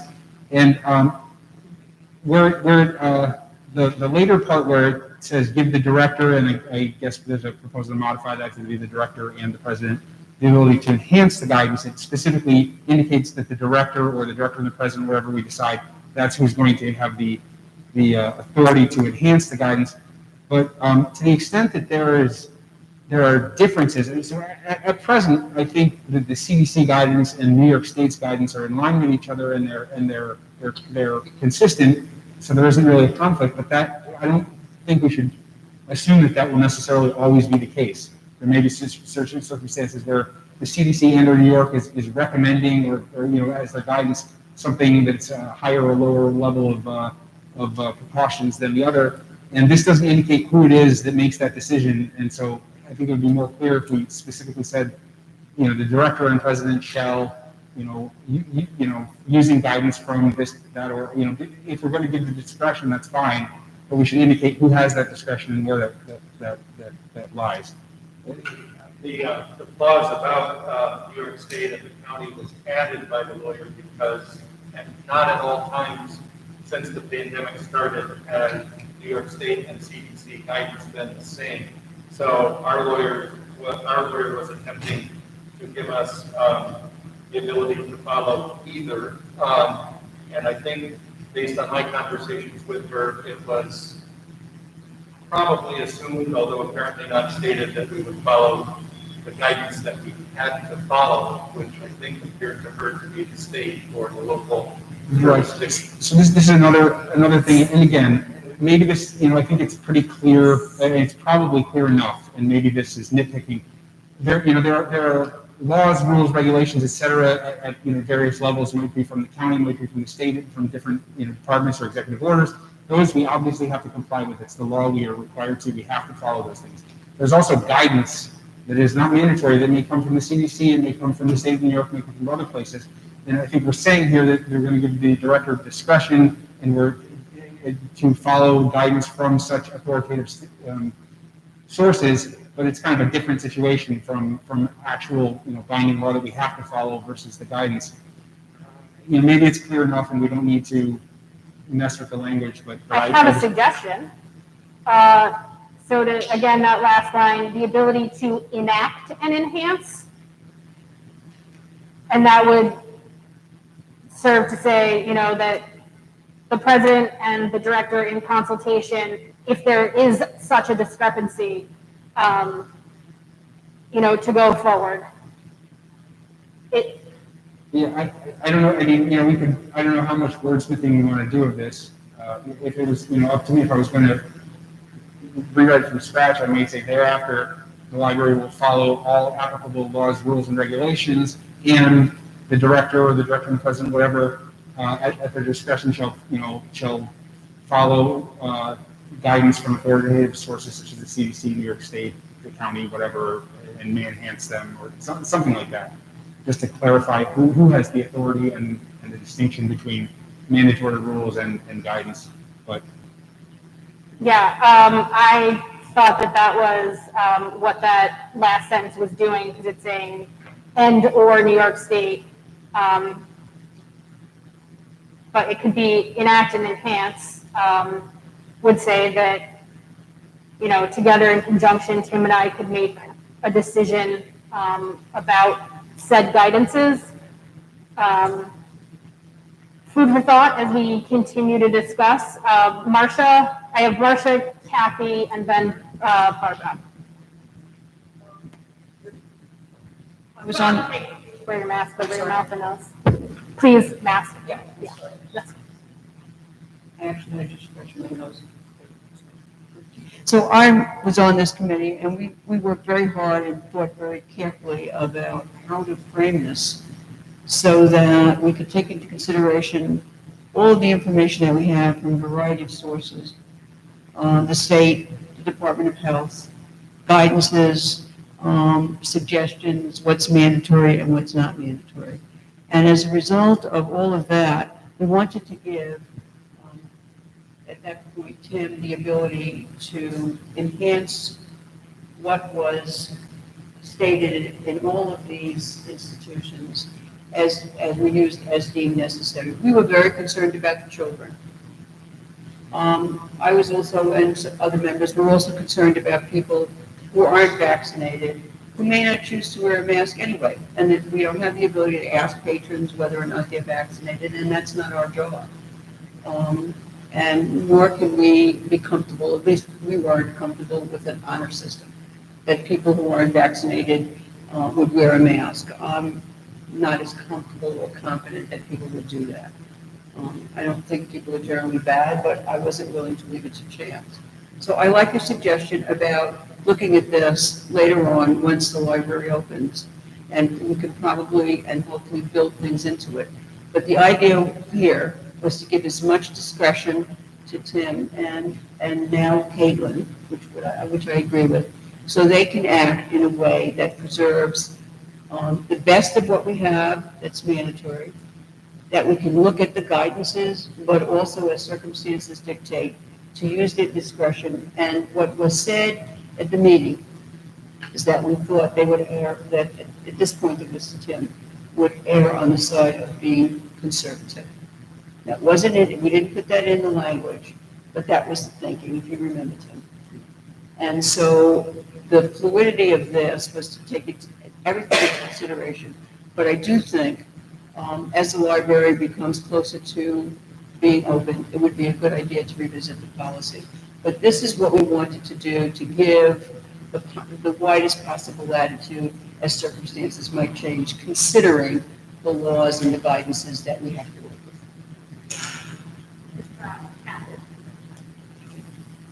Well, I think what we would need to do is have something in place for the library to be open, which is going to be open, according to Megan's timeline, before our September meeting. So we'd probably have to revisit this in August, because I don't think what we do when the library opens, I don't think we're going to be able to like just change. I think we're going to have a policy in place, and I agree with Vanessa that it's important to have people masked in the children's section, if not in all public areas. Areas that aren't public are a different matter, but it's really something that we really have to consider when actually we start having patrons back in the building. It's been so long since we've had patrons in the building. You know, it's coming up. I mean, September, what did they say, September 8th? Yeah, so we have one more meeting before that happens. So we're going to have to really think about this. And So that being said, if you want to enact a new policy regarding masks in the building outside of what this policy in front of you dictates, then that policy has to be written tonight, officially presented to us as a full board tonight, and then can be voted on in August to be done in time for the reopening. That is what would have to take place in terms of following procedures and a timeline for passing policies. This policy could serve to this motion fully rescinds the policy and then puts it under our authority. And it could be that, the authority given through this motion does mean that Tim and I could take that up for discussion to require all patrons in the children's area over the age of 2 to be masks, to wear masks. This motion doesn't preclude that from happening necessarily. But Kathy, if we were to have some, and Vanessa, some policy, again, requiring masks that the full board would look at, that policy has to happen tonight. So I guess I have a question about that. If you're only requiring masks in the children's area, I mean, it's kind of, is that something that would be kind of complicated? I mean, would you have to just require masks in public areas of the library? Possibly, that could happen.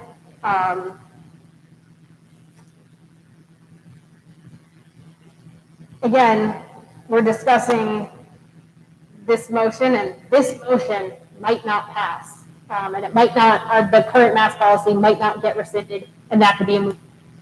So if you don't feel that we have enough time to put in place a new policy before the opening in September, and you still want masks required in the building, then just don't vote in favor of this one at this time, and then we can go forward and look at what happens next. Does that make sense? Okay. I mean, I think I don't disagree with you. It's a little more nuanced, I think, in terms of like in employee-only areas where everyone's vaccinated, are masks actually necessary? Or, but we're talking about public areas when the library opens to the public. So, I mean, that's correct. It's an interesting question because, like I said, once we have something in place, it's kind of hard to just change it.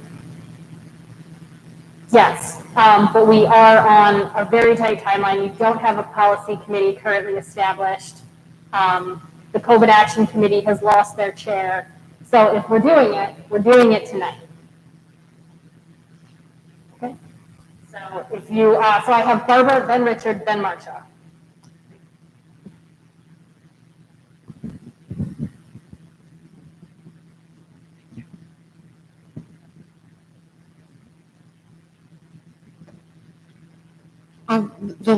Our current mask policy was passed as a resolution, and that's what this basically is. So I don't see where we have to go through this two-step process.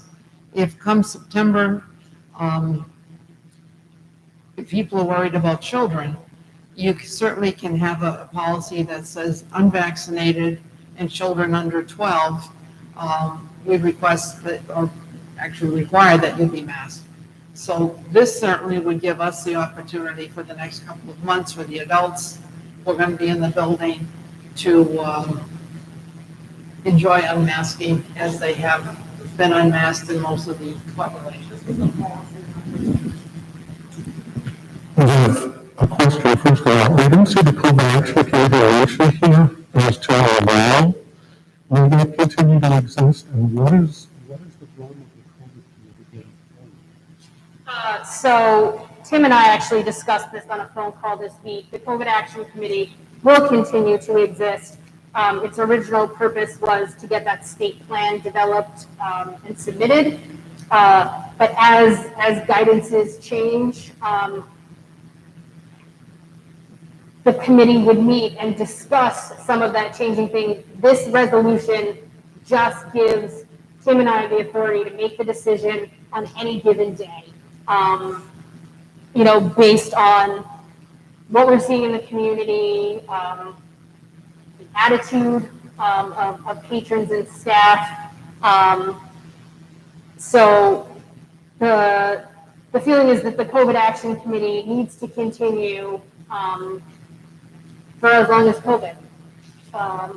I would follow up, and I think you made a good segue into what I wanted to say, is that I know that the two of you are not going to act in isolation by any means at all, and will seek counsel from whoever you need to, including the whole board. It's not like you're going to be ignoring any segment of the population.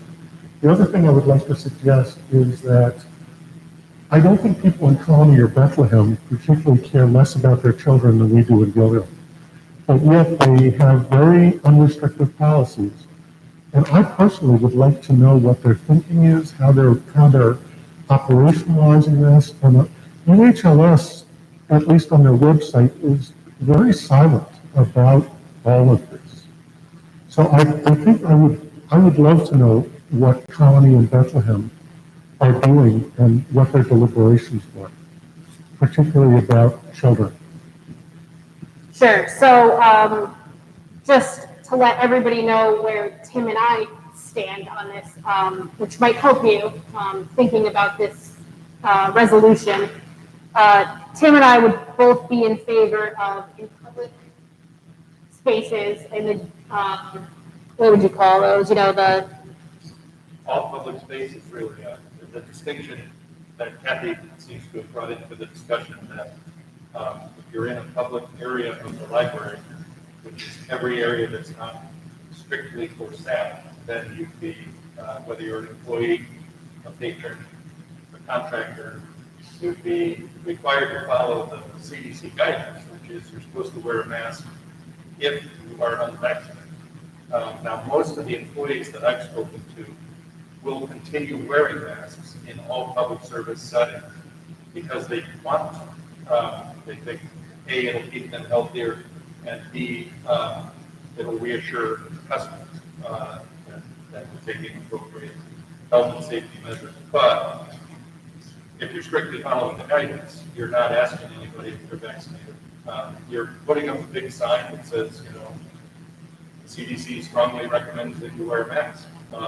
If the library enacts something more stringent than that, fine.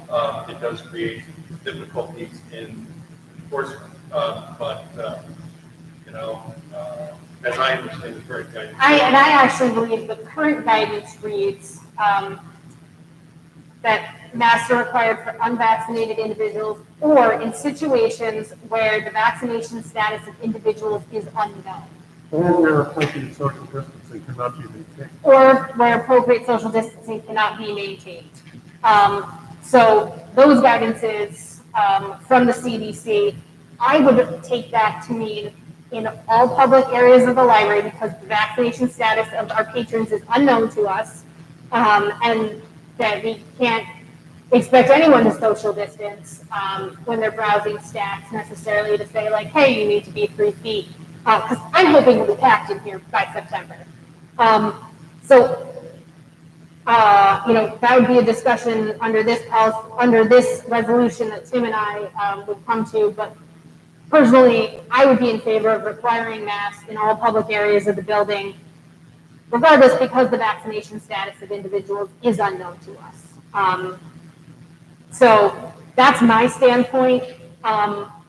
I do understand that the staff working, in, I guess, back of house, let's say,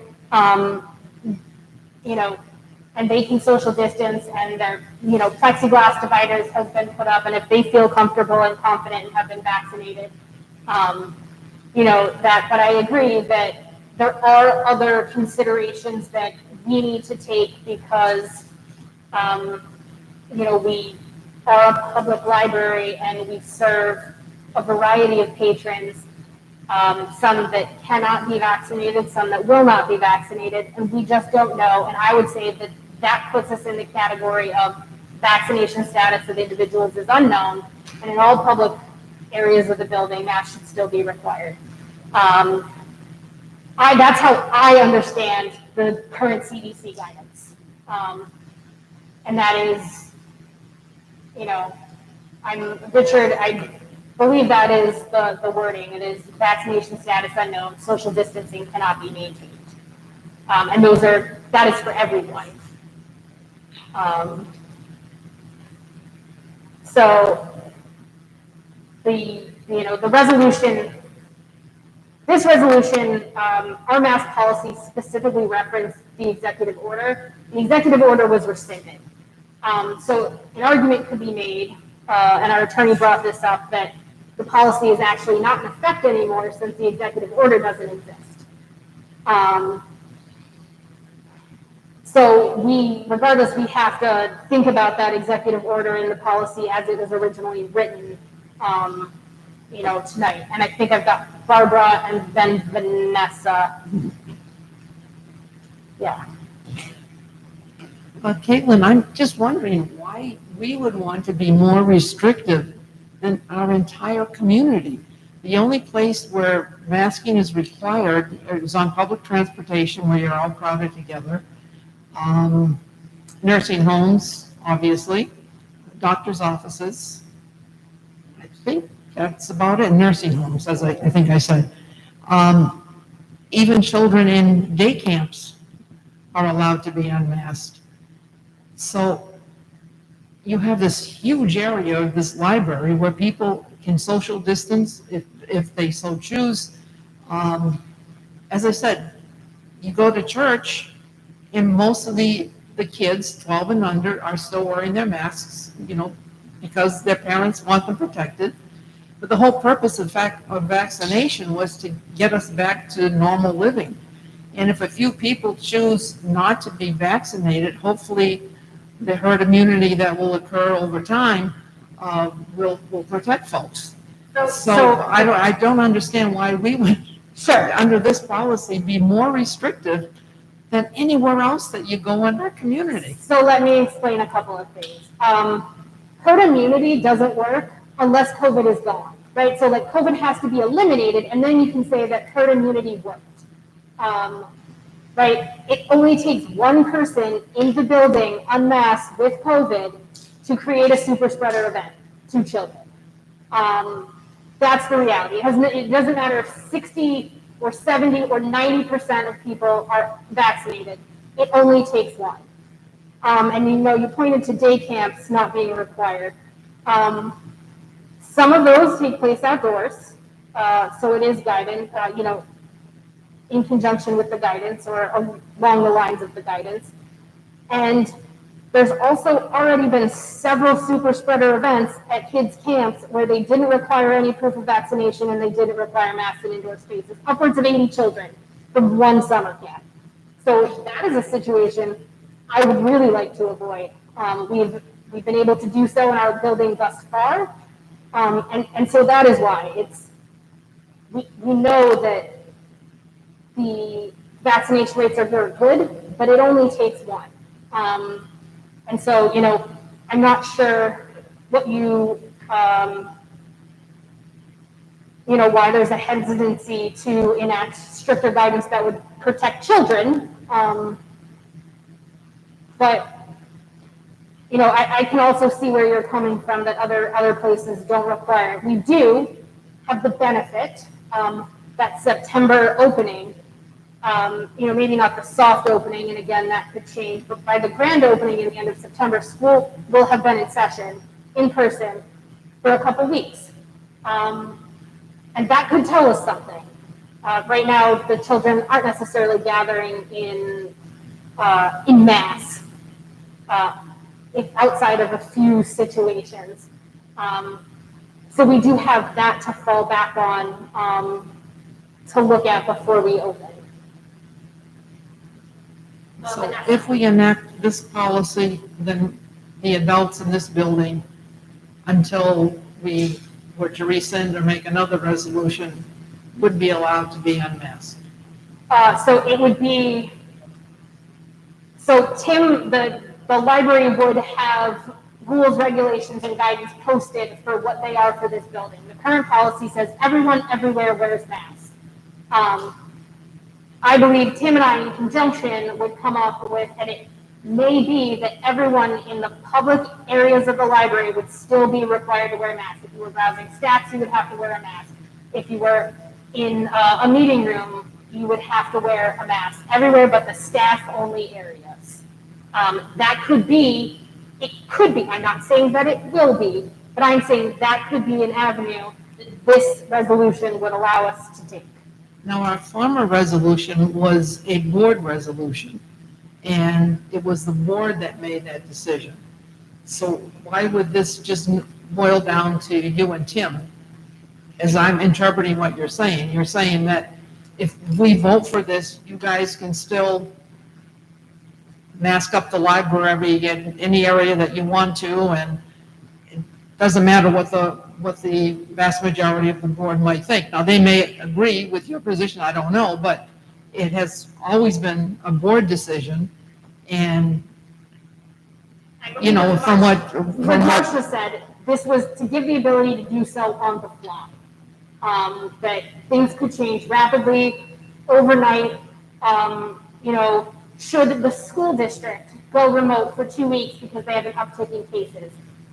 Yes, then Tim and I would say, get together and say, hey, we need to put in more stringent measures here. And they could be enacted immediately to not cause a delay that would further harm public. Well, this policy here would be enacted tonight if we agree to it. And my understanding was that it would be an unmasking type of thing, but as I'm hearing you, you're saying, no, it really isn't. Tim and I. It's not necessarily an unmasking or not an unmasking. It is just rescinding the current policy that references a specific executive order that is no longer now in effect. So then in the absence of that executive order, what I said is probably true, that we really aren't required to mask unless the board passes a resolution over and above the CDC guidelines and Albany Health Department are requiring it, right? So the CDC guidance, and I'll say it again, is that in situations where you cannot social distance and the vaccination status of individuals is unknown. So currently in this room, I don't know anyone's vaccination status. So yes, masks would still be required in this space. That is how I understand and interpret the guidance. Tim, do you have input on that? That is not how I understand and interpret the guidance. I understand it that the CDC is saying that in indoor spaces, masks are currently not required. They're strongly recommended. But that if individuals are fully vaccinated, they can choose to take their masks off, and individuals who are not should wear them. However, nobody in our whole society has come up with a conflict-free way to, other than the honor system, to test that proposition. So that's my understanding. So as it is, Tim and I differ on what the guidance is. So if this resolution passes, we'll have to talk. We'll have to talk. And why would you pass a resolution then basically saying that we will follow the guidelines, which includes unmasking in public spaces until reviewed by the board again in light of any new information, and give you or give Tim emergency powers in the event that there's a resurgence in the next 2 weeks or 3 weeks before the next board meeting, that you could put in more stringent measures than the CDC, because the Albany Health Department is on scene. The CDC is more of a national type of thing, and oftentimes, like you said, they're not in sync. But it seems to me that for passing this resolution, it should be, first of all, a board decision that Tim then implements. That's the way the other one was. so Vanessa and Noreen, and that's because that was a policy. This is just saying, Tim, this is, and you could say, just Tim, you could take me out of it and say, Tim, leave it just all on Tim's shoulders to make that decision.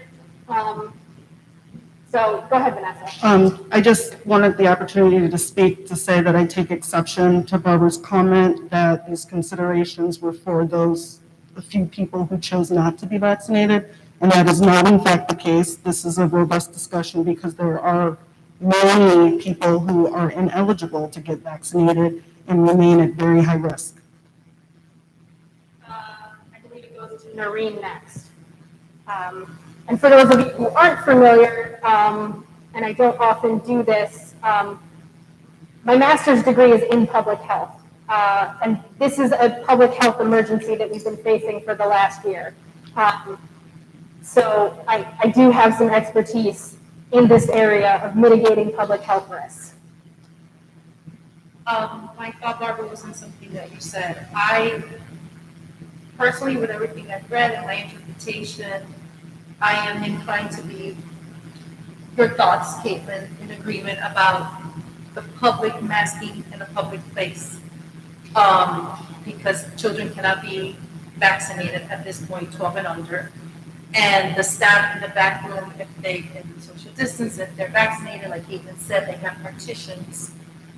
It is up to their discretion because they are away from the public. That being said, if I were to follow your thought in terms of that, yes, we can unmask right now because that is what the CDC is saying, is strongly recommended, we can walk without.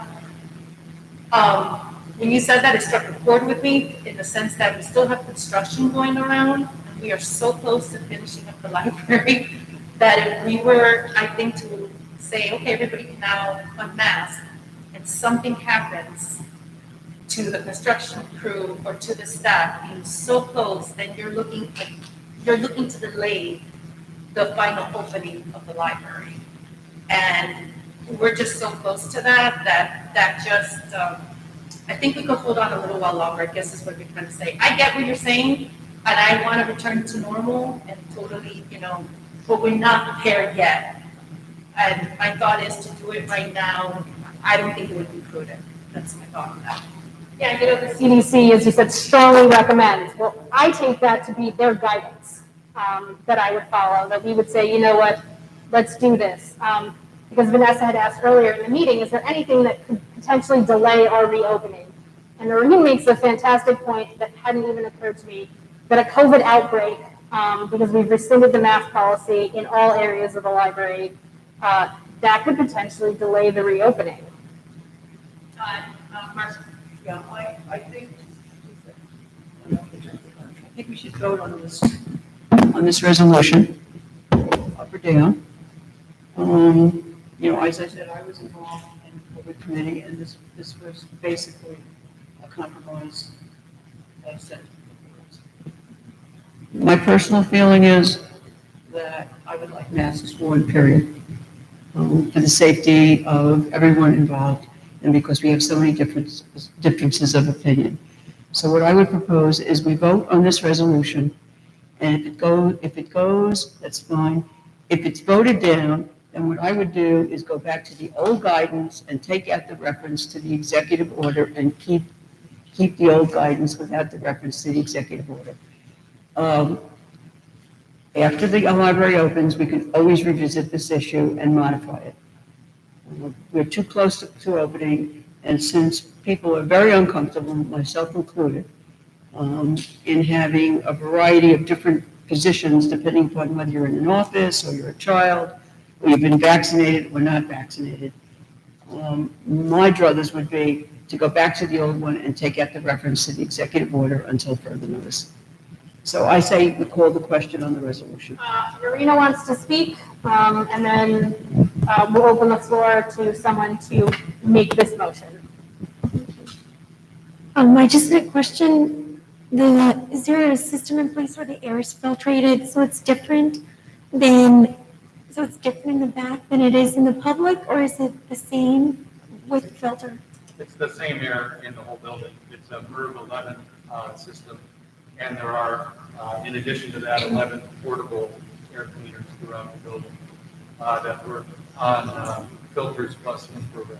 So there's a very robust, there's the most robust air filtration system we can have in this building. If we went to MERV 13, it would stop the airflow itself, which would be a bad outcome. But for the building that exists, we have the highest level. But your question is, are we sharing air throughout the building? And yes, it doesn't matter. Like the air will, to be more accurate, our system works on air intake from above, and the exhaust for our system is the doors. Essentially, there's a slight other exhaust component, but basically the air comes in from above, it's breathe wherever it's breathing, and then it's exhausted by doors open. So, and I'm assuming you don't know the status, the vaccination status of all your staff in the back? You do know or you don't? We do not. Right, so that would be an unknown, and if they were to unmask and one of them was not vaccinated and possibly exposed, then the air could circulate back into the public area. Sure. Okay. Okay, so I think I agree with Marcia in that I would probably say no to rescinding the mask, but I would agree with her to go back to just take that reference out. That reference is the now defunct CDC order, I guess, or whatever it is, the executive order, so that all the masking stays in place at this point. You know, obviously open to revision at some other time. All right, so we've had lengthy discussion regarding the resolution in front of the board. Is there a board member who wants to make this motion? It's already made by the COVID Act. Oh, this is made by the COVID Action Committee has made this. Can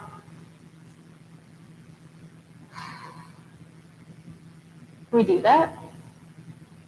Can a committee, did that count, or does it have to be a motion made by an individual? Finance committee makes recommendations. The individuals make them. They're written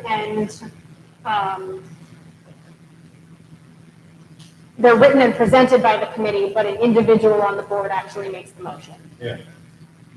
And I don't have Robert's Rules of Order in front of me.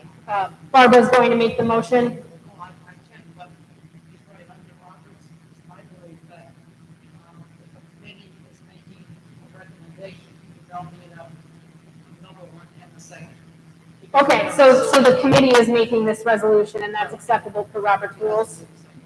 Okay, so then I guess, is there a second? Doesn't need a second. Does it need a second? Committee recommendations, the committee works.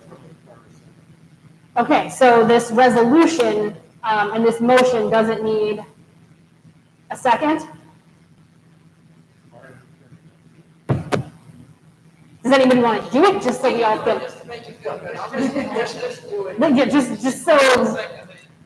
All right, so motion by Barbara. Marcia seconded. No, I didn't. Oh, Is there any second on this motion? So is this, I'm sorry, is this just to rescind this and then you would want to? So this motion is to rescind and put, as it's written, the authority to make rules on masking in the building, Tim's sole authority. It had been discussed that it could potentially be Tim and the president to have joint board and library authority. But the motion, as it's written and proposed by the COVID committee, is to give the sole authority, the director, to use the guidance. Yes, Tim? So, thank you. I'm certainly comfortable exercising sole authority, but I think it would be wiser to place it in a pair of people, or in a small group of people like the executive committee. You know, we're trying to be nimble. That's the thought behind this. I just wanted to ask, Tim, you gave your position, but I only heard Tim's interpretation of the CDC guidance. So I was just curious, can you be a little bit more transparent here and understand what you were thinking might be if you and Kate were going to go talk about this? And if I were to vote on this, I have no idea where they'll land, I guess is what I'm getting at. Well, I think I understand the question, Vanessa. What would I do if this policy were passed? And thank you. As it's currently written, you know, it would give me sole authority, and I am suggesting that someone make a motion that that authority be joined by the board president or someone else. But if you passed it as written, my understanding of CDC guidance is that the current guidance says that masks are not required, but strongly recommended indoors for unvaccinated individuals, and that for vaccinated individuals, masks are simply not required. So I believe that my charge would be to implement that policy as soon as it goes into effect. And so what I would say to the staff and the construction workers, and currently we don't have any patrons, is if you are double vaccinated with a 3-week window after the second shot, you may go maskless. And we are using the honor system because nobody has a better proposal. My personal feeling on using anything other than the honor system is that it's an opportunity for conflict to be created multiple times a day. So that's what I understand. I'm answering your question. I will just also say that at Richard's request, we surveyed the staff again. Now the new board members may not know that we surveyed the staff prior to the last board meeting. And I do have those survey results if you guys want to hear them. So, okay. So the way we worded the survey, there were 3 choices. The first was masks should be mandatory indoors for all, except if you can close the door, parentheses, current policy. And 19.5% of staff agreed with that. The mask policy should be eliminated. Simple statement, 30.5% of the staff agreed with that. And the third choice was keep mask wearing except when employees are at their desk or cubicle properly distanced. And 39% of employees agreed with that. It's a little bit of an imperfect survey, but if you add the first one and the third one together, basically those are sort of statements that indicate in a staff area where people are fully vaccinated, people are largely comfortable, so that's 39 plus 19.5 is essentially 60. And this is very similar to the results of the survey we did a month ago. The wording was slightly different, but it was 60% when you combined the kind of the complete elimination of a policy or the interior modification in staff areas. So just in response to that, I'm not going to push it, but it didn't exactly answer my question. You keep giving me your interpretation of the CDC guidance. You relayed survey data from staff that mostly indicates that the majority of staff are in favor of some continued masking. So I'm confused as to why the then action, if you were to be given this discretion, would be to follow purely the CDC guidance of your interpreted understanding of the CDC guidance. Sure. And so I would also be inclined to support something like this with the director and the board president. But right now, we all don't seem to be on the same page, and that gives me some pause. My last question is my understanding correct in that the purpose of this resolution was to rescind the old policy, which may or may not still be in effect because of the expired executive order, and this was a solution that could happen today versus a policy that would have to age before we can vote. And you're asking me part of that question, correct? Okay. Kind of. It was a statement. I'm not going to force you to. No, I'm happy to answer. Choosing not to. Yeah. But I don't understand where you land if you were to approve a resolution that gave you all of that discretion to enhance that. I would like to answer, if I may. My read of the current health situation is that in this place, there is not an urgent, imminent threat from the Delta variant or any other variant. And so that's why I would go to the CDC guidance, which says what we just said a few minutes ago. But I would continue to closely monitor it because I believe the threat could get much worse, particularly in a couple of months when it starts to get cooler outside and so forth. So I think there are places in this country and certainly places in the world where there is an urgent, imminent threat from COVID itself and from various variants, but I don't believe Albany County is currently one of them. And that's why I wouldn't use any enhanced guidance at this point in time. So I'm taking a look at this, these survey results, and 19.5, so nearly 20% said masks should be mandatory for all, except if you can close the door, which is like in Tim's office. And 39% said keep mask wearing except when employees are at their desk, cubicle, or properly distanced. And if you add, 30 and 20, to me that says 60% of staff would be in favor of requiring masks in the public space. And there were some others, and one of them said eliminate except for when around patrons, which would be in the public space. This one says that mandatory mask wearing should be eliminated, but that the library should consider requiring vaccination as a requirement for continued employment. And there's another mask should be mandatory indoors for all. That it seems to be regardless if you can close the door. So to me, I interpret these results as the staff is 60% in favor of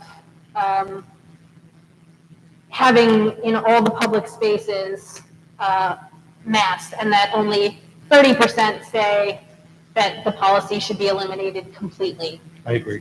Okay, so if the guidance is that it's strongly recommended that all individuals wear masks when the vaccination status is unknown, when you can't properly social distance, and that it's overwhelmingly in support of staff, I guess the question is then,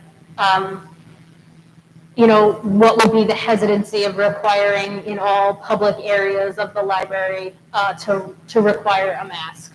Is it the general daily pushback you get from people? Or, I don't necessarily know that it's to require a mask in a public space of this kind is so out of touch with the current guidance. I don't think it's actually that far. Okay, so Marcia wants to call the question. And a motion was made by Barbara for this motion. Is there a second? Second by Michael. So that's a great question. Barbara, is it as presented by the committee, that it's the sole discretion of the director? Yes, if somebody wants to amend it. Motion to amend? So there's a second on the amendment. Do you accept the amendment?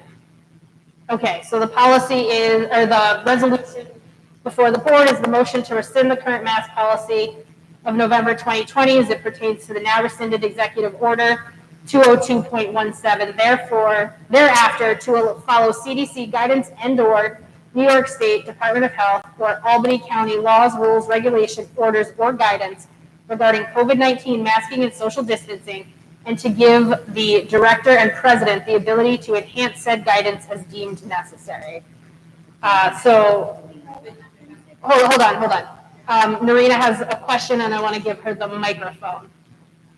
So if this does not pass and the old policy remains in place, are we all in agreement with what that means? I want to know if this does not pass, what happens? If this does not pass, then I would, the policy where everyone is still required to wear a mask all the time is still in place. Barbara. It's a process, but we have to vote on the amendment. Yes, so I don't need both of these. Yes, so we'll do the amendment first, and then take a look at the actual resolution. So I'm going to do a roll call for this one, and I'll just go.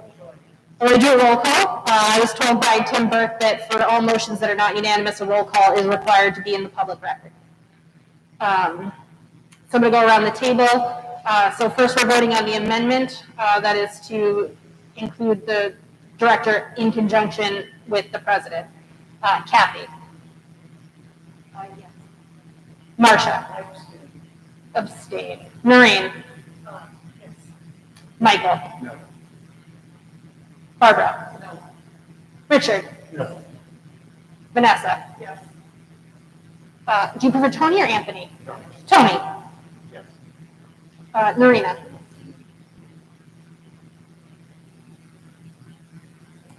And I am in favor, so that is 6 in favor, 2 abstentions, and 2 against, so that amendment passes. So the resolution then would be to rescind the current policy and give the authority to the president and the director to enhance guidance as necessary. Is there further discussion, or should we move to the vote? No further discussion, we'll move to the vote. Again, I'll go roll call in the same order. Kathy? Marcia? Noreen? Yes. Michael? Yes. Barbara? Yes. Richard? Yes. Vanessa? Yes. Tony? Yes. Norina? And Caitlin, yes. 7 in favor, 3 against, so the resolution passes. So the current policy is rescinded, and the authority now goes to the president and the director in conjunction.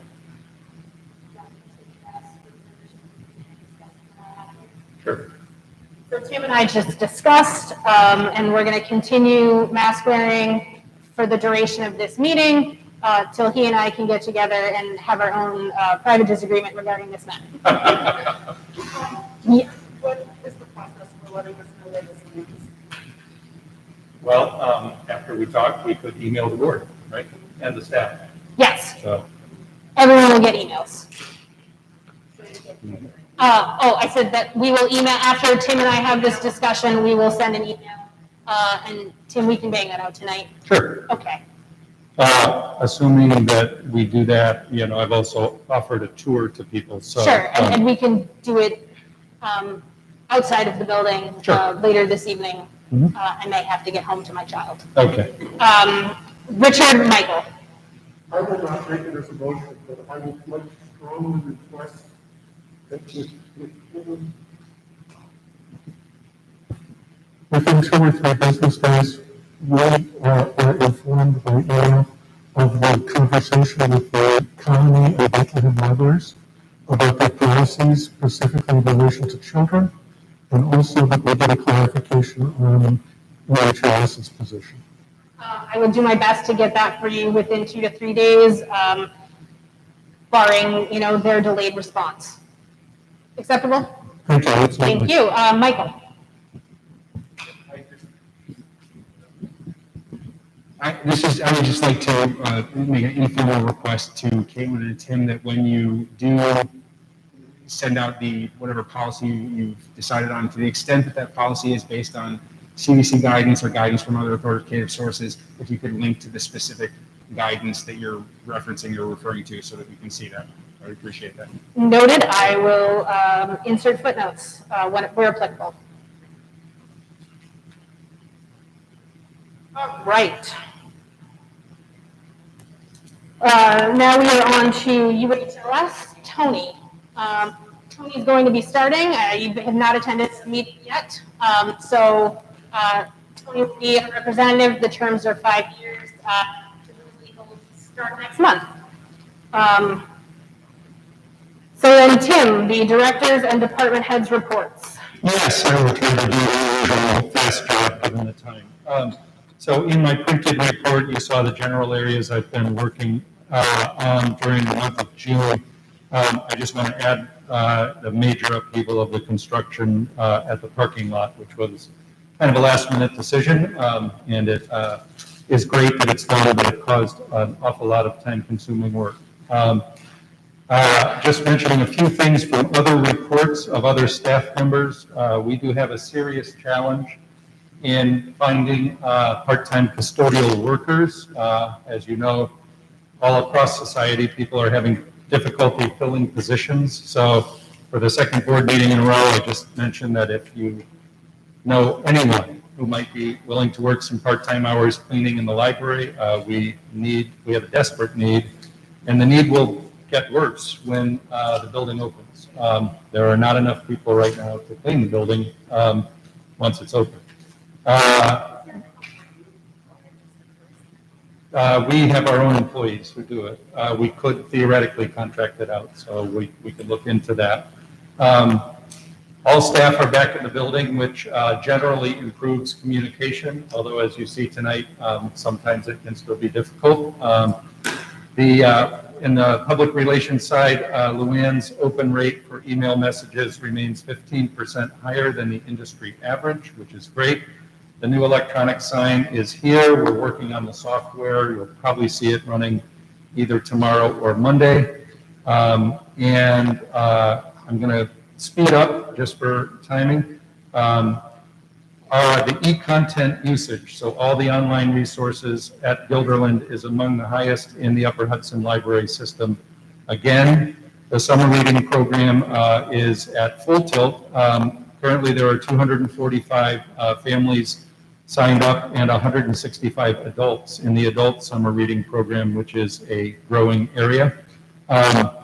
Let's see, and just in terms of the cafe, the RFP went out, not strictly in June, but I figured as board members you'd like a quick update.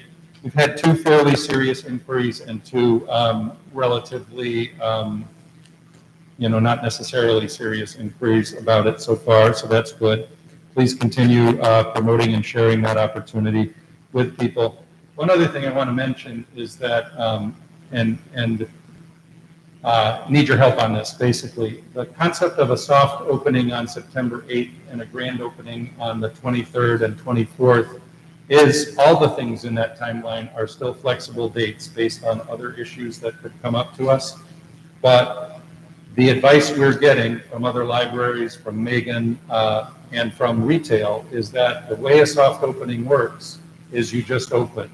You don't put up lots of balloons. You don't make gigantic announcements. You don't make commercials. So you spend 2, 3, 4 days passively open, letting the people who come here and want to walk in, and that gives the staff time to learn the new orientation of the building, how all the new equipment works, and so forth. So we would want to do, like on September 8th, September 9th, maybe the 10th, that passive opening, followed by saying either on the Thursday or the Friday of that week, that's the day we're open. And that's recommended, and it makes sense to me. That's the way to do it, rather than coming in here at 9 o'clock, 9:30 one morning and finding 200 people standing right outside the door and staff members who've never worked at the desk that they are now working at.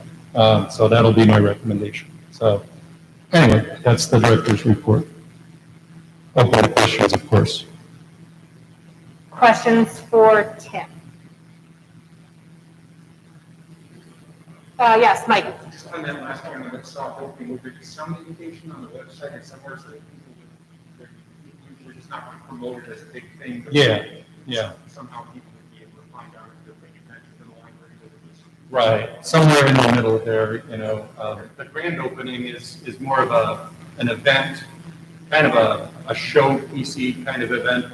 But yes, there would be an announcement that, on social media, for example, we have, I believe, about 400 or so people who follow the Guilderland Public Library social media, Facebook.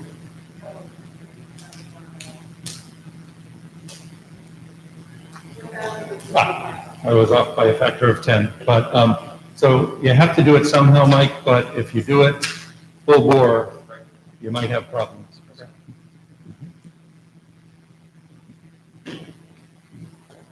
All right, is there a motion to accept the directors and department heads reports for June 2021? Noreen, second by Kathy. All in favor? Unanimous at 8:39. That passes. Old business. I see none listed. Unless anyone has any old business, moving on to new business, board meeting dates. So in your packet, we have listed the potential board meeting dates. And there's a few, typically it's the third Thursday, but there's some potential conflicts. So there are some suggestions and some changes. So September 23rd is a change. Those are in red, conflict with a Jewish holiday. And April 28th has also already been, yes. Did I, don't remember, was it 23rd was the grand opening date as well? Oh, potentially. So we may not want to do that. I was just asking if the September 23rd was the date for the grand opening, would potentially conflict with the board meeting. Be a long day. Well, again, those dates were Megan's proposals. So we could change that and continue our schedule of meeting on a Keep the board Thursday meeting date. and have, a grand opening, ceremony on like a Friday night. So that has potential. We can move those based around our meeting date. But, typically keeping it at least the same day of the week, even if it's not the third Thursday, just helps consistency, people at meetings. Yes, Michael? Just a question. Since we have the soft opening and the grand opening, all those things happening in September, would it make sense at all to move the board meeting a week earlier instead of a week later so that we were having a meeting in case there were last minute decisions or issues or things we wanted to discuss as the library is preparing to actually open to the public? Just a thought. That would put us on Thursday the 9th. It would be day 2 of soft opening of the current. Day 1 of soft opening is the second day of September 8th? Yep. So I don't necessarily see a conflict on the calendar for the 9th to move it ahead. Typically, we used to meet on the 2nd Thursday of the month, but we switched to the 3rd because the financials weren't ready in time for the meeting from the previous month. And that would be a factor this time just because our fiscal officer is working from home with medical leave. So we could, but it might mean we don't have financials. There are 2 religious holidays proposed as reasons to move the meeting. In one case, the holiday will be over by sundown, so I don't think we need to move the meeting. And the other is the 6th day of Passover, which is an intermediate day and not made for any worship or celebration. So I don't think that justifies moving a meeting either and departing from our normal calendar.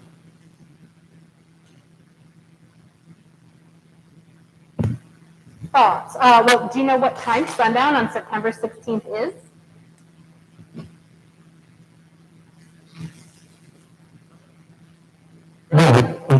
Yeah, so that would be a consideration if, to have the meeting, but move it to a later time?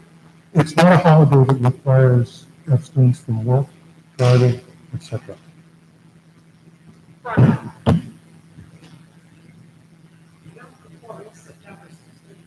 No, I wasn't talking about September 16th. I was talking about quorum and Passover. Yeah, you said which one, which holiday ends at sundown? There are 2 proposed for the spring. There are 3. Oh, 2 in the spring and 1 in September. Right. The 2 in the spring. Okay, the 2 in the spring. The September meeting, we still need to move. Correct. Yes, okay. So September 23rd, which would put us after our soft opening potentially based on those dates, or the 9th, which would mean we missed the financials that month. Those are the options. Is there a preference?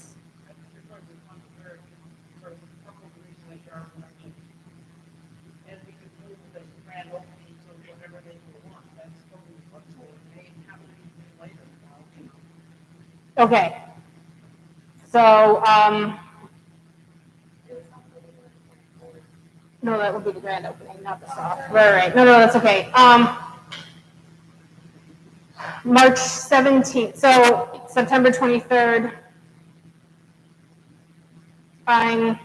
March 17th. Are there any conflicts with the 24th? Did you check on school vacation? September 20th? No, I'm sorry. March 24th. I will check.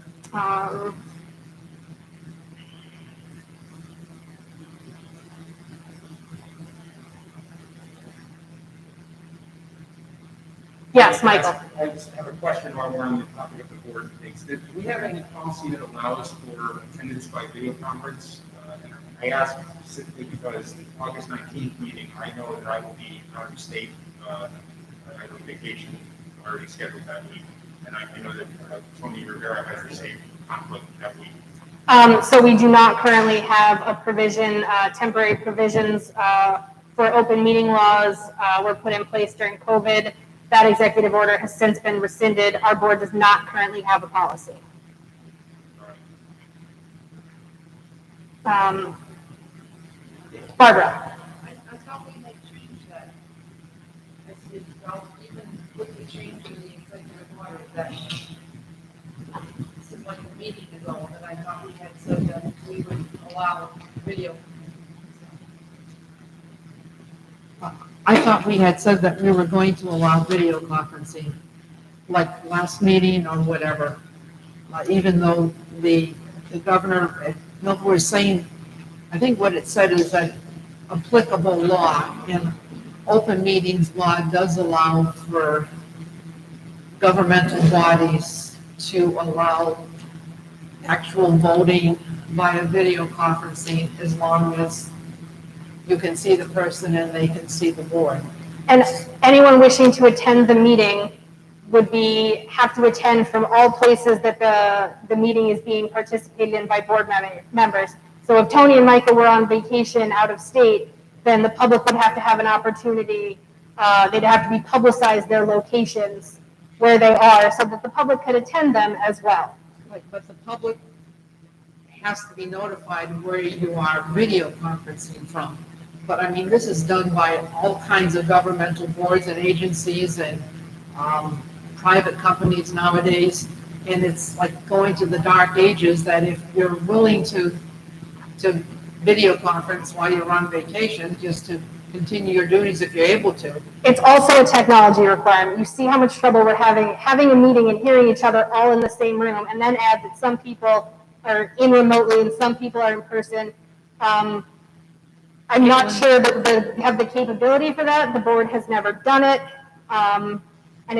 But we've done it with the WebEx. No, you've done it with everyone being remote and not some being in person. Tim has assured me that, like, with the lack of microphones and the inability to hear it, we aren't currently set up for that. In addition, this space will look different again in 1 month. So we don't currently meet virtually outside of that COVID exception. The board has not done so.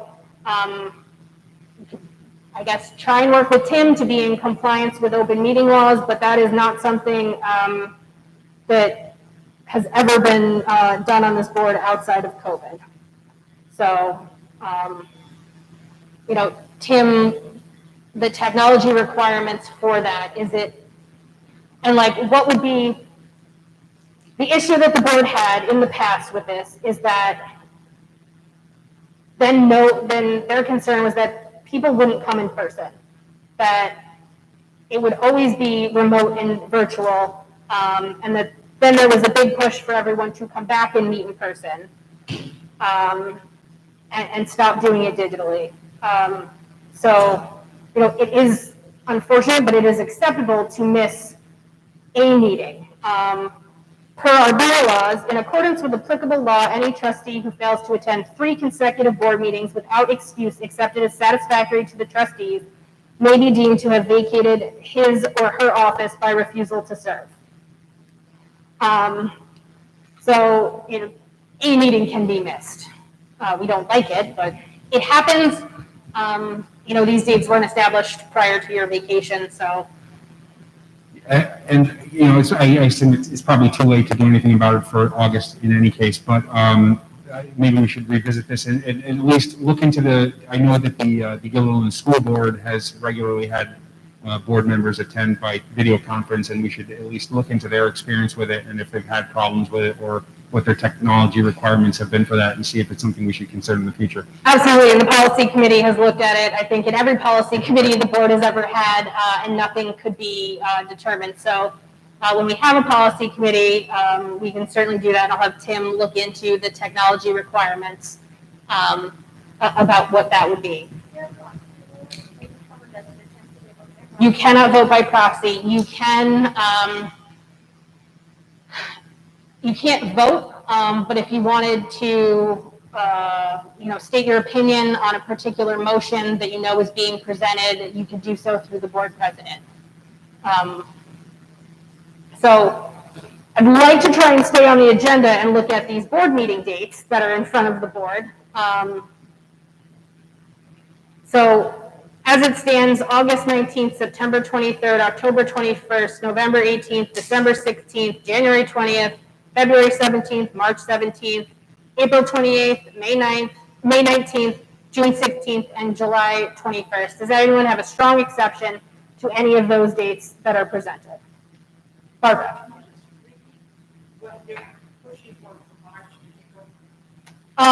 So those dates are March 17th and April 28th. The April meeting has already been moved. The September meeting has already been moved. And then it's just a matter of March 17th has not been moved, but there is an alternate suggestion. No, it was April 21st was the third Thursday. That meeting has been suggested to be on the 28th. And I need to enhance that. April 15th to the 22nd is the school spring break week. So that would be a good reason if the sixth night of Passover is not the We do typically tend to avoid school holidays, knowing that some of our board members are parents and they might be taking vacation during that time. We do avoid those.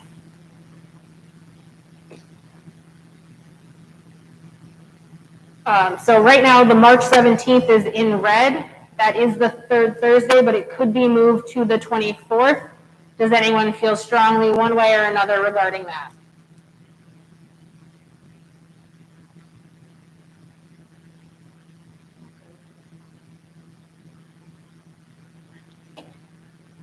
So is there a motion to accept the meeting dates for 2021 to 2022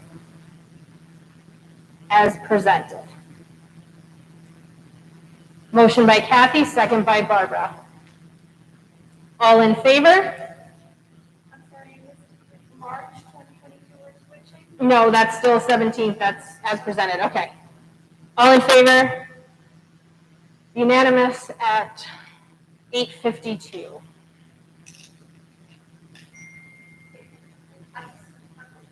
Yes.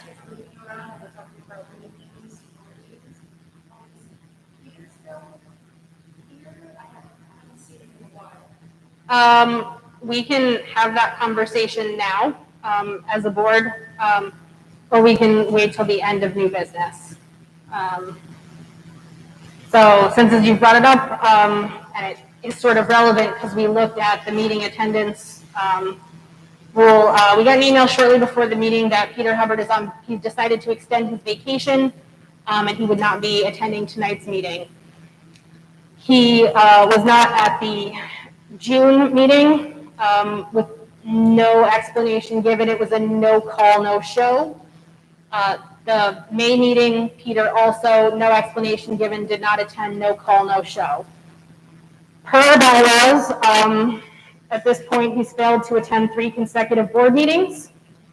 Now, the part where it gets uncomfortable is the excuse accepted as satisfactory to the trustees?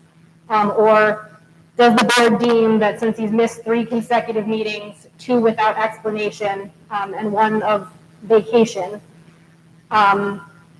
has he deemed, do we deem that he has vacated his or her office by refusing to serve? Richard?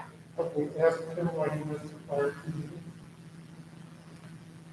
Okay, I can try and reach out. I did ask Jenna a little bit about the track record, since I typically don't receive any response from Peter for quorum calls about whether he's coming or not. And the idea is there are 10 of us here at this meeting that are committed to being board members. And what do we do from here? And I just, that being said, he also, at the April meeting, it was called to order at 6:03. He arrived at 7:50. And the meeting was adjourned at 8:57. So he missed the majority of the meeting with no explanation. There were, if you count July last year to now, there were 16 meetings, 12 regular meetings, and a couple of special meetings. And Peter's only been present for half. And now we're at 3 in a row. And so, we can certainly reach out and try and ask if that's what the board wants to do, and to see, but typically I don't get a response from Peter to my emails. And I'm not sure if Jenna does. Yes, Noreen? I'm just curious, because I know we all, there's 12 months a year, and not everyone attend vacation, and I am definitely not a micromanaging person, but was a heads up given in advance that you would miss this meeting, or was it? I got that email from him today at 2:00, that he's decided to extend his vacation and he would see everyone next month. So last minute, yeah, Jenna Quorum called last, and I'm actually curious, Kathy, how's the committee you're on a committee with Peter, the building or the design committee. What is the attendance like there?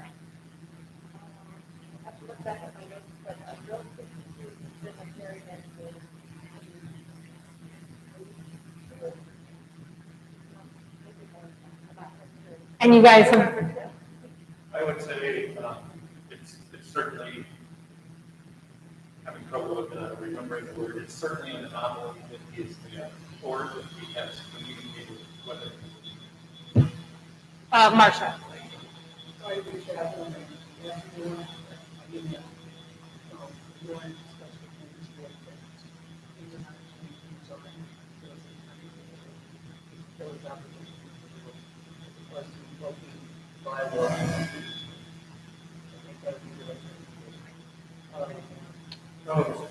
Yeah, microphone, especially it's over by Michael, especially now that there's vacuuming.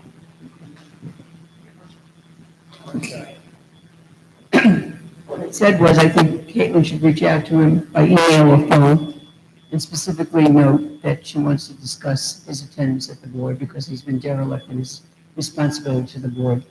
If he feels he cannot attend, I know he's a corrections officer, I believe. I think he works very long hours. And by the way, I never met him, but I'm willing to excuse the last one because he has no means of reaching us for our earlier discussion. If he cannot fulfill the obligations of the board, I would allow him to resign. I wouldn't want to invoke the bylaw and throw him off the board. He may very well say he can't do it, and that would be the end of it. Okay. I will reach out and I will bring back to the board explanations as to his absences, and then we'll go from there. At that point, yes, I understand that people have to work and there are conflicts. But I will also ask that if he's not going to attend meetings, he needs to let the board know, at the very least, Jenna, so that we can make sure that we have a quorum. And make him aware of the bylaw. In your own nice way. Noreen, yeah. I just feel that this is a volunteer position and we all make it. You know, we do a lot to try to make it here. And I think the courtesy would be if you cannot be here to just give a heads up, because if you can't even do that, I personally don't think that makes for good energy. And if we were each to do that, no one would show up and no one would know who's coming or not. And I don't think that's a very functional way to have a board. So I will reach out to Peter.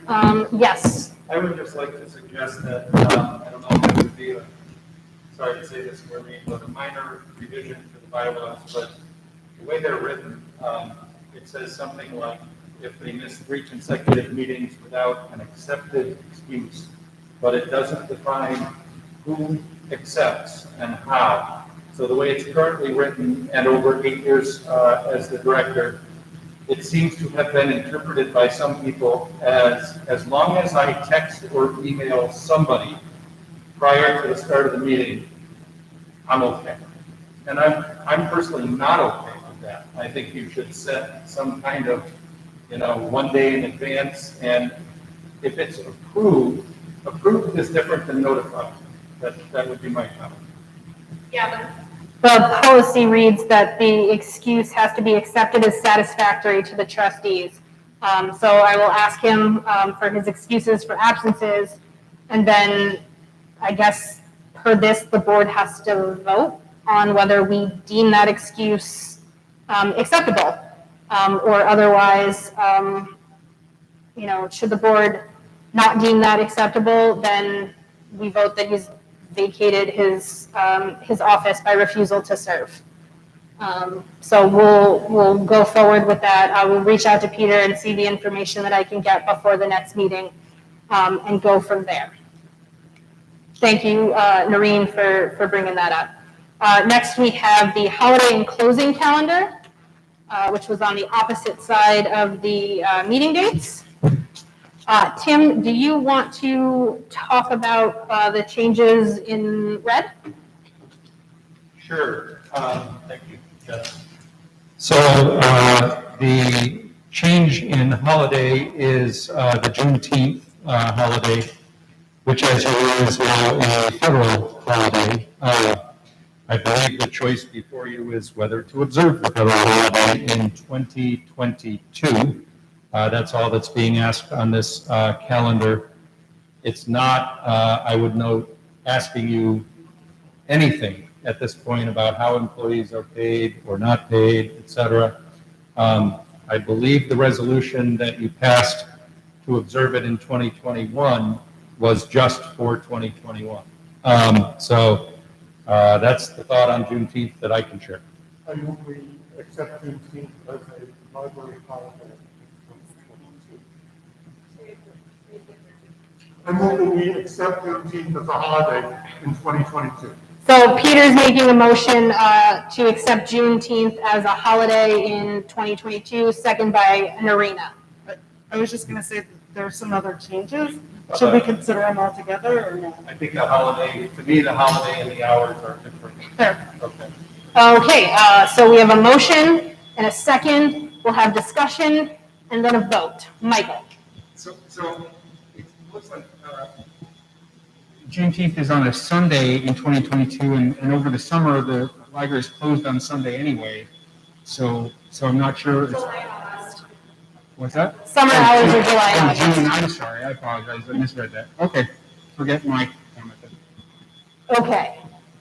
So for those of you who are not familiar, this year, Juneteenth was a Saturday, and the board voted to close the building on that day. So is there further discussion? Barbara? The motion on the floor is to accept Juneteenth as a holiday, to close the building. Okay, so we can move, yes. I'm sorry, I do another comment. I definitely think the library should recognize Juneteenth. I think we should give some thought. If we see the library as a gathering place for the community as one of our purposes, then,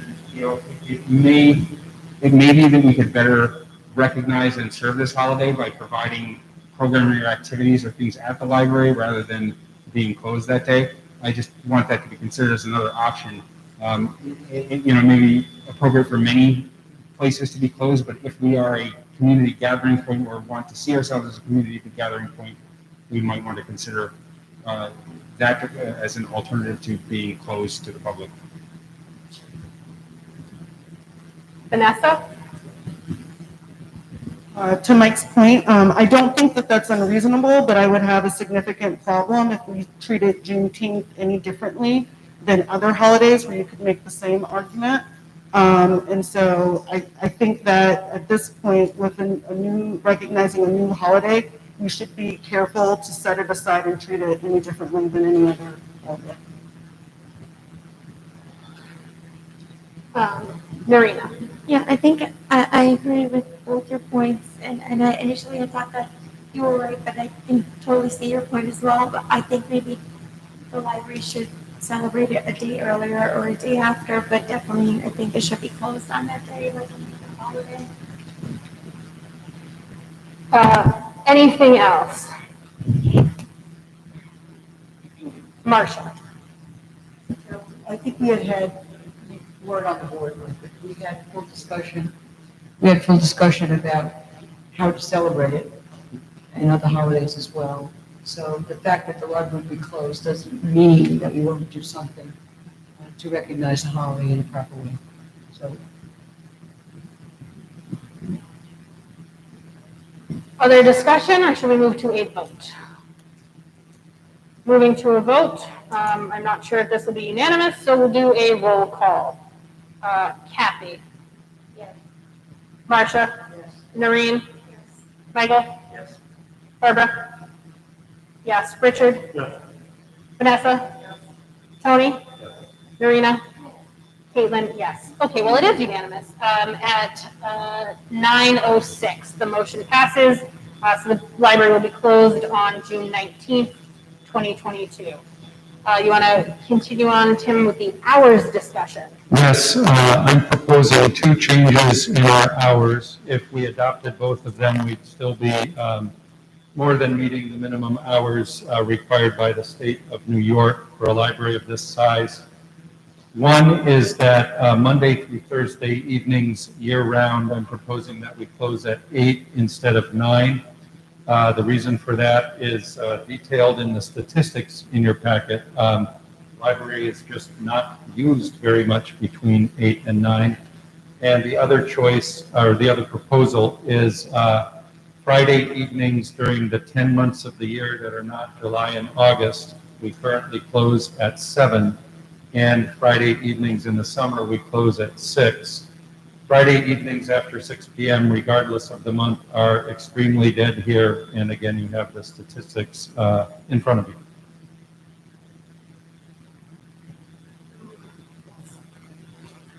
So Michael, as soon as he gets the microphone. So I have two questions, and one is just to help me understand what these percentages mean. Does that mean, so for example, on the door count on 67 on Fridays, the 5.05%, what's that a percentage of? It's a percentage of the total number of people who entered the library that day. Of the day. Yeah, and it's 5%, but as I noted somewhere in there, it counts people on the way in and the way out, including the staff on their way out. So arguably, you might want to cut it in half to gauge usage of the library. Okay, but that's for the particular day. Okay, not The hour, yeah, the hour. All right. My second question is, what's the implication for this change as far as staffing? Okay. Would this reduce some part-time hours? Would this cause shifts to change to more overlap in the early part of the day? What does this do? Okay. Good question. So it could theoretically reduce some part-time hours, but in the department which has the most part-time employees, which is the circulation department, they are long-standing employees, and several of them are able to come in at 4 p.m. and the others are, like the department head has spoken with them. They're not bothered about losing 1 hour. Each employee tends to work 2 of those 4 nights. So Either they're going to come in a little earlier or they're going to lose 2 hours a week. And they don't particularly care about that. It also does not particularly impact our ability to be ready for the next day. In terms of full-time staff, all throughout the library, they're contracted to work a 7.5-hour day. So one way of looking at your question is that it's irrelevant what time it ends, because if it ends an hour earlier, then it would theoretically start an hour earlier. My personal comment on that is that the 8 to 9 hour tends to be a time when people are standing around, when they're talking about popular culture, kids, dogs, cats. And if they were in an hour earlier in the morning, just using myself as an example, I'm much more productive in the first hour than in the last hour of the day. And speaking of which, we could sure have these meetings at 7 in the morning and then we'd be all done at 10 o'clock in the morning. But anyway, so that's my thought on productivity, 7.5 hour workday.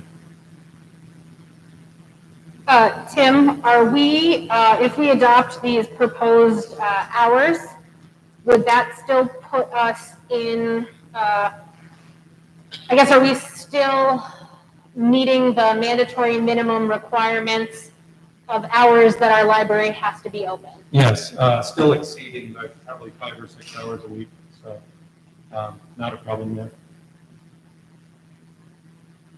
I think in the interest of full disclosure, and I'll come to you there, Barbara, there are two thoughts that staff have expressed to me about this. One is that if there were ever a time to change it, it might be now, since we've been closed for so long that it might sort of escape notice generally by the public. But the other is kind of the exact opposite of that, which is we've been closed for so long, to reopen and to cut the hours at the same time might be considered insensitive and taking something away from the public.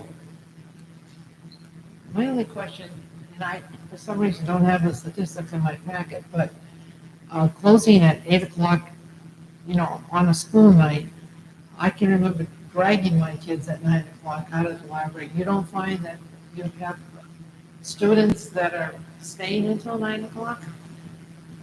We currently don't find that, although I'm personally hopeful that with the opening of a teen center and with lots of new study rooms that we would have that problem, you know, like, however, I'm proposing it now. I think have proposed it several recent years. I'm not sure every year in a row. But it seems to me currently a very unproductive hour both for the patrons and the staff. But I think there's certainly some wisdom, I'm sorry if I'm putting words in your mouth, in not acting on it this year to see how the public reacts to an expanded facility with a lot more attractiveness to it. You know, maybe you could just compromise and leave it at 9 Monday through Thursday and just put your hold your one Friday. Tim, can you repeat that? Well, Barbara said maybe the board could consider sort of compromising and staying open till 9 Monday through Thursday, but doing the Friday evening closure from 6 to 7. If I were asked to rank the two changes, I think the most unproductive hour is that Friday between 6 and 7. Do you agree, Margaret? Probably. Yep. I think the nature of students using the library has changed. They don't need the place in order to study anymore the way they used to, for example, preparing for exams, things like that. That's more for something else. It's more like a social place now, because they know a lot of things online. They know that you can get advice from the library and take it home. They're not physically present all the time. I guess the team will drive some practice that. But you have to recognize also that sport, screen, sports, a job, short job days, and you just don't see the photograph the way you used to. The library. It remains to be seen. The other factor I come back to my mind is post-COVID. I still don't think we're going to see an influx of people that is not. I just don't. You know, we go to stores, we have late at night. You know, there's something offering down of this ways people have. So if we're gonna use a sample of time to try this, I think to the instructional, let's try it now. You know, to then be on to track the hands or how it react to that. I'm not going to argue with the numbers, obviously, you guys can know it better than anybody. I'm just a little curious if maybe you're not jumping the gun a little bit, and I speak for me personally. Coming in, I know there's sometimes been writer groups, or someone giving a workshop, and that usually, you know, people usually take themselves until probably 6:30 or 6:15. So with things like that, I think it tends to run a little bit, maybe not full to 9, but people tend to stay to like 18, you know, because part of the argument say 8:30. So that's the only interpretation I have all of the days, 8 o'clock, not maybe having to come to the day a little bit. I think that's reasonable. And I also would advise against cutting it in the middle and closing at 8:30. It's just more complicated than top of the hour. Let's hear from Vanessa, and then I've got sort of a proposal for us to consider. I was just gonna, I don't know if this is what makes it work. Okay. To that point about meetings, thinking about our own board meetings, and just closing the library mid-meeting, like it's 9 o'clock, right, 9:15 right now. And so, although I know that this one's sort of a special double meeting, I just think we should consider not having the library closed when we're regularly meeting. So Vanessa, I think that's an excellent point. I'd like to think that going forward, we can keep our meetings from going this late. But here's my suggestion. Let's first look at the 6 p.m. on Friday, and look at that separately from the 8 p.m. On Monday through Thursday. Tim and I had spoke about this, and one of the reasons 6 p.m. For their regular hours was proposed for Friday nights. Not only is it not as productive, it's the library building itself is not as in demand during that hour, but that makes Fridays consistent across the year. So that it's always 6 o'clock on Friday instead of 7 2 months out of the year and 6 on the others. So that's also something to consider. So, you know, is there anyone who objects to the 6 p.m. on Friday? Okay, so everybody's good with 6 p.m. on Friday. So we're working with really just looking at 8 o'clock or 9 o'clock, Monday through Thursday. Can I make a? Yes, please.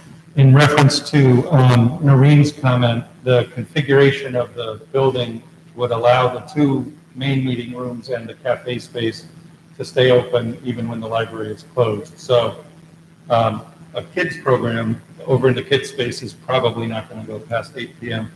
But adult programs in the larger rooms could take place. Now, some of the writers groups are in this room over here, the Tau Center room, and some are so small they could theoretically be in a study room.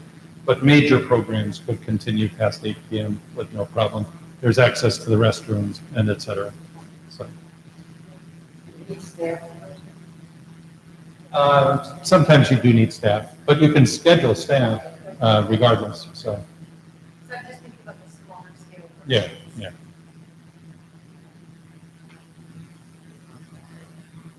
I think one thing that you might consider, I mean, Margaret just said, hey, this is the time to try it, let's try it.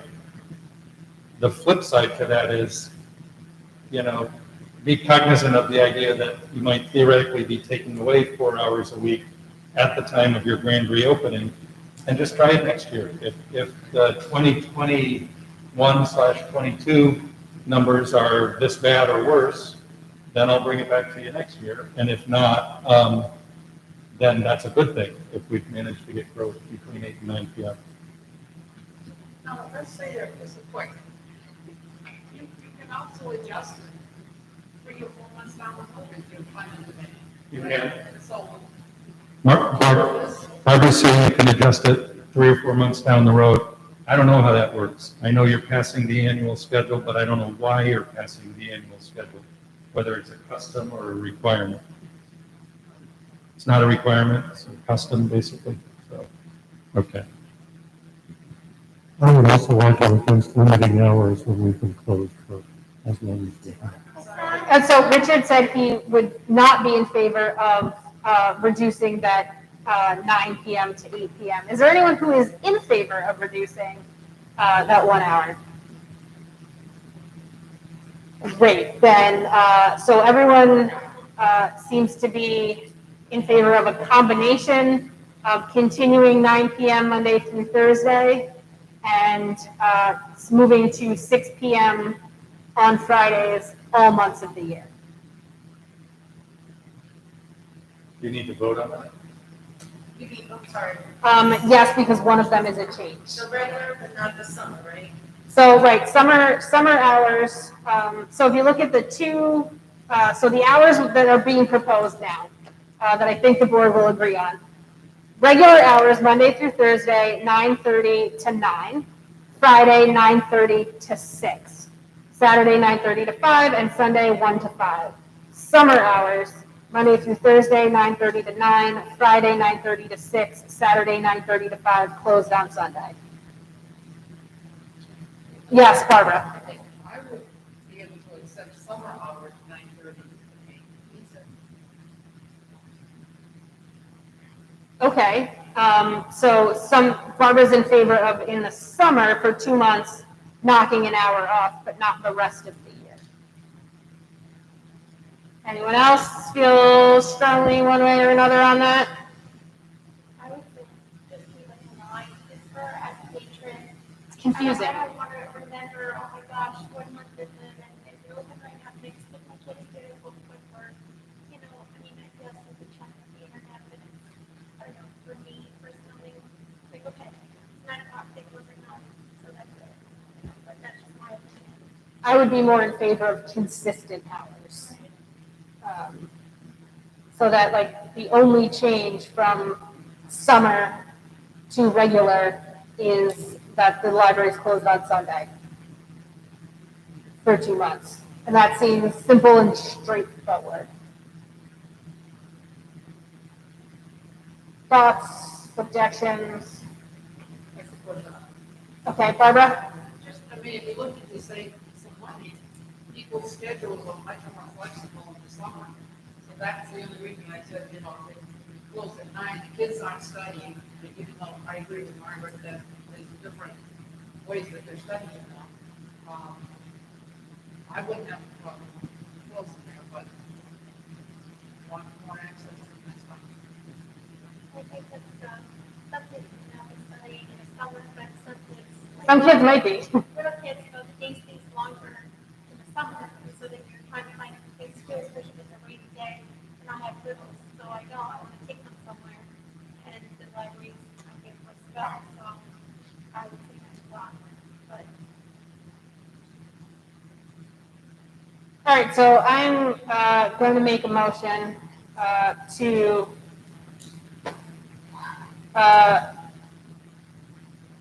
adopt the regular hours, Monday through Thursday, 9:30 to 9, Friday, 9:30 to 6, Saturday, 9:30 to 5, Sunday, 1 to 5, and summer hours of Monday through Thursday, 9:30 to 9, Friday, 9:30 to 6, Saturday, 9:30 to 5, and closed on Sunday.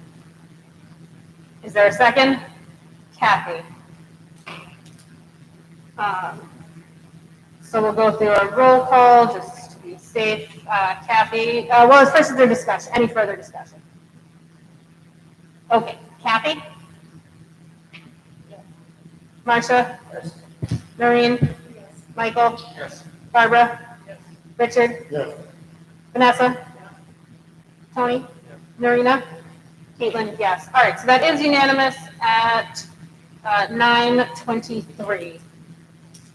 So Tim, 6 PM on Fridays all the time, and 9 PM on Fridays all the time. On Monday through Thursday. That's what I mean. Thank you. All right.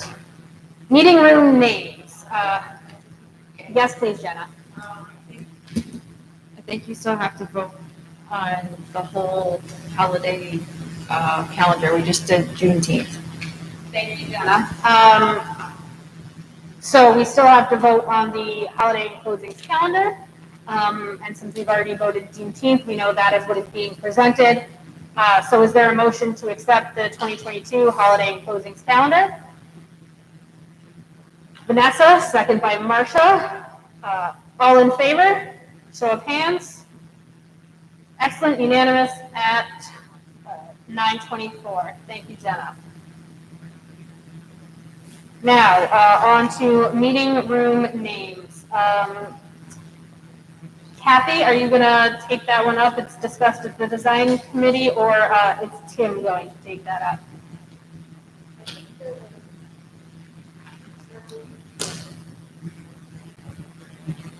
I don't know if the board ever got the email about the, know that they did either. so I don't know if we wanted to discuss this now, or we wanted to put it off due to the lateness of the hour, to the next meeting. I mean. Do you want to lay some groundwork, and then we'll discuss at the next meeting?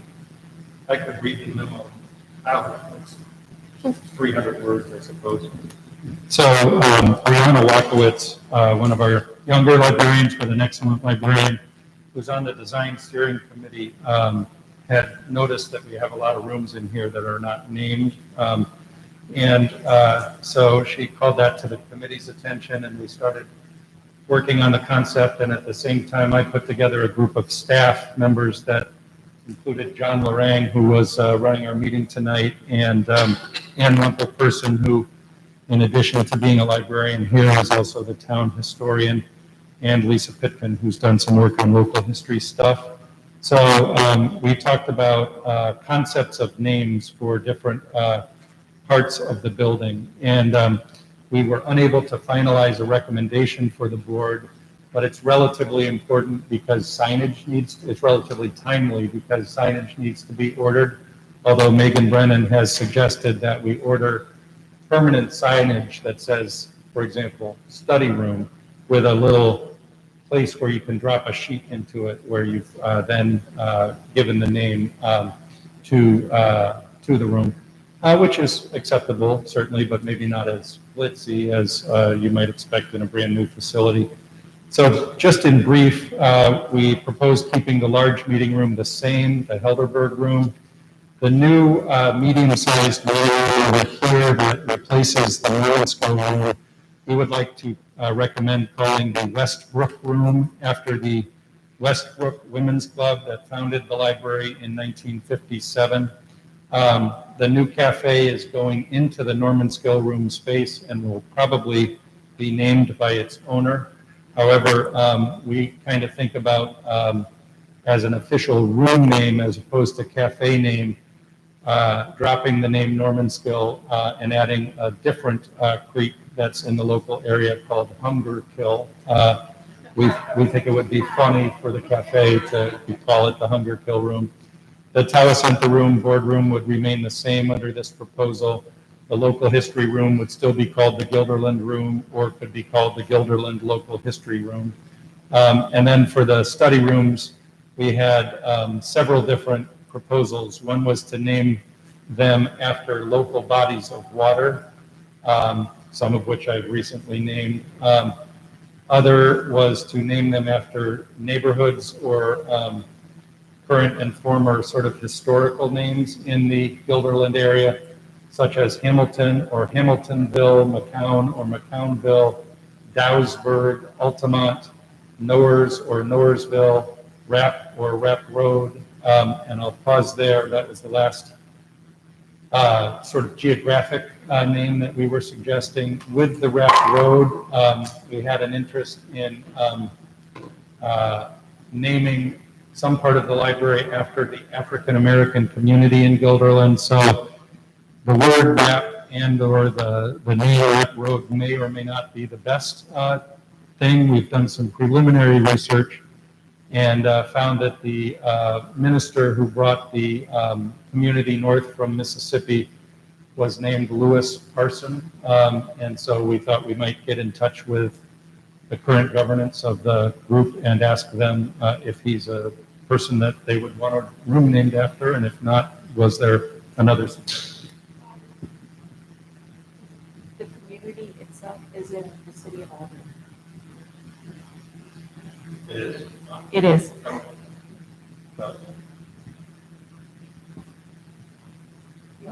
I would be willing to get in touch with them. My firm, at my request, is doing some pro bono work for that group. So if necessary, if you'd like me to, I can reach out to them. Thanks. A few more suggestions here. The other couple different general thoughts, naming study rooms after features of Route 20, such as Foundry, Tollgate, Palatine, etc., or naming rooms, small rooms after significant authors that spent time in the area, such as Gregory Maguire, Joe Persico, William Kennedy, Vladimir Nabokov, Toni Morrison, who taught at the U Albany, Herman Melville, James Fenimore Cooper, Walter Edmonds, and Dorothy Lathrop. And we are thinking about a name for the new teen center, and some of the suggestions were the Colony Library has a teen center, and they've named it The Cube.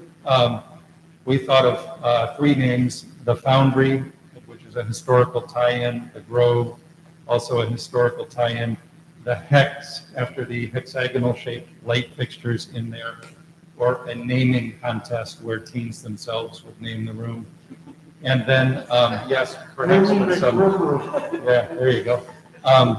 And then the other theme would be sort of floral. All these are local names: Rose Hill, the Grove, the Orchard, the Meadow, lupine, marble seed, which is the species that was just rediscovered in the pine bush after 100 years. And then lastly, there's a room in the youth area that's completely glass walled, and so we thought about the Glass Works or the Glass House, both after the glass factory that was there. As you can see, we have more suggestions than we have rooms, and I think it's currently incumbent on our committee to whittle them down, but we were kind of hoping for some overall guidance from the board as to their thoughts of any preferences of directions to go in. Kathy, are you looking up like you want the mic again?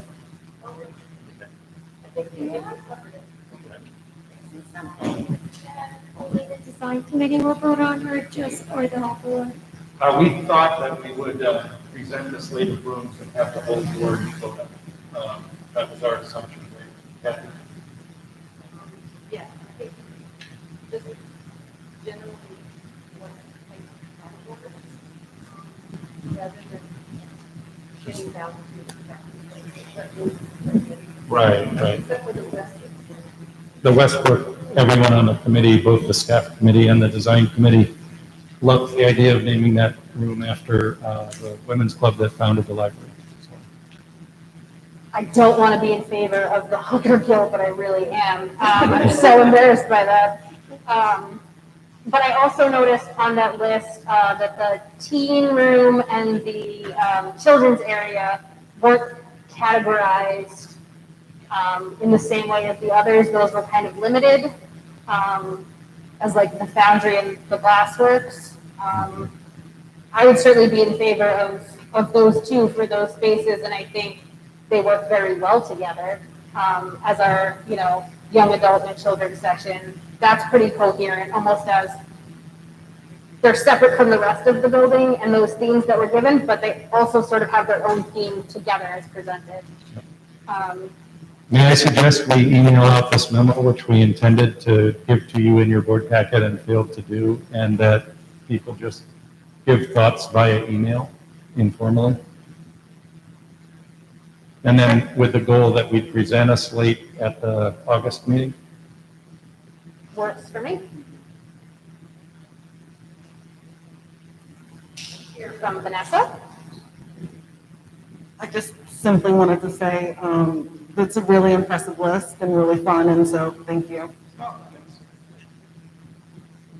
It is fun, and one thing to address is that the board did pass a naming rights policy 2 or 3 years ago, in great, I'm having trouble finding the word, they were very optimistic that people would like to come out and spend 25,000 or 50,000 or 100,000 to name a room in the library, and that hasn't happened yet. It could happen, but to me, it's not inconsistent with naming the rooms after nature or local history, because there have been, for example, sports arenas that have 100-year-old names, and then they get a corporate sponsor, so they do some, not that this has happened in Boston, but they do something like the Ameritrade Fenway Park, or Fenway Park brought to you by Ameritrade. So if something like that happens, you could make a decision about whether to accept someone's money and actually change the name of a room or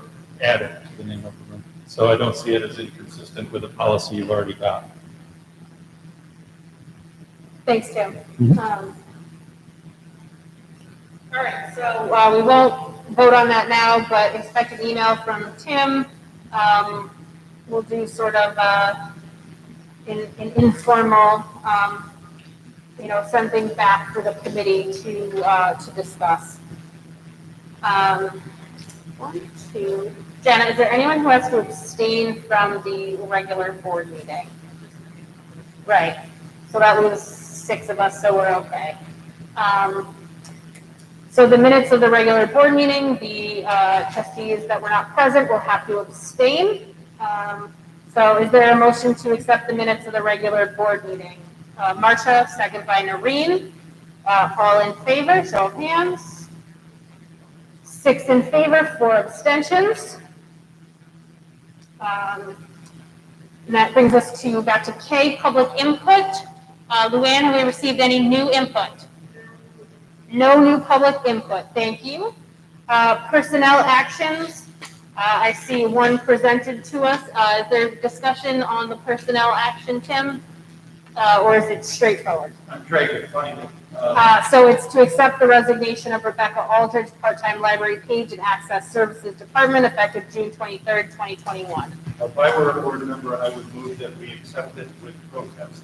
She's a wonderful young lady, but let's move down to the next opportunities in life. Which we also like to see, reluctantly. But congratulations on your success. So is there a motion to accept the resignation? Barbara, second by Noreen. All in favor? Unanimous at 9:37. That brings us to M on the agenda. Is there a motion? Noreen. Noreen makes a motion to adjourn. Is there a second? Vanessa. Excellent. All in favor? Unanimous at also 9:37. Thank you all very much. I appreciate your time.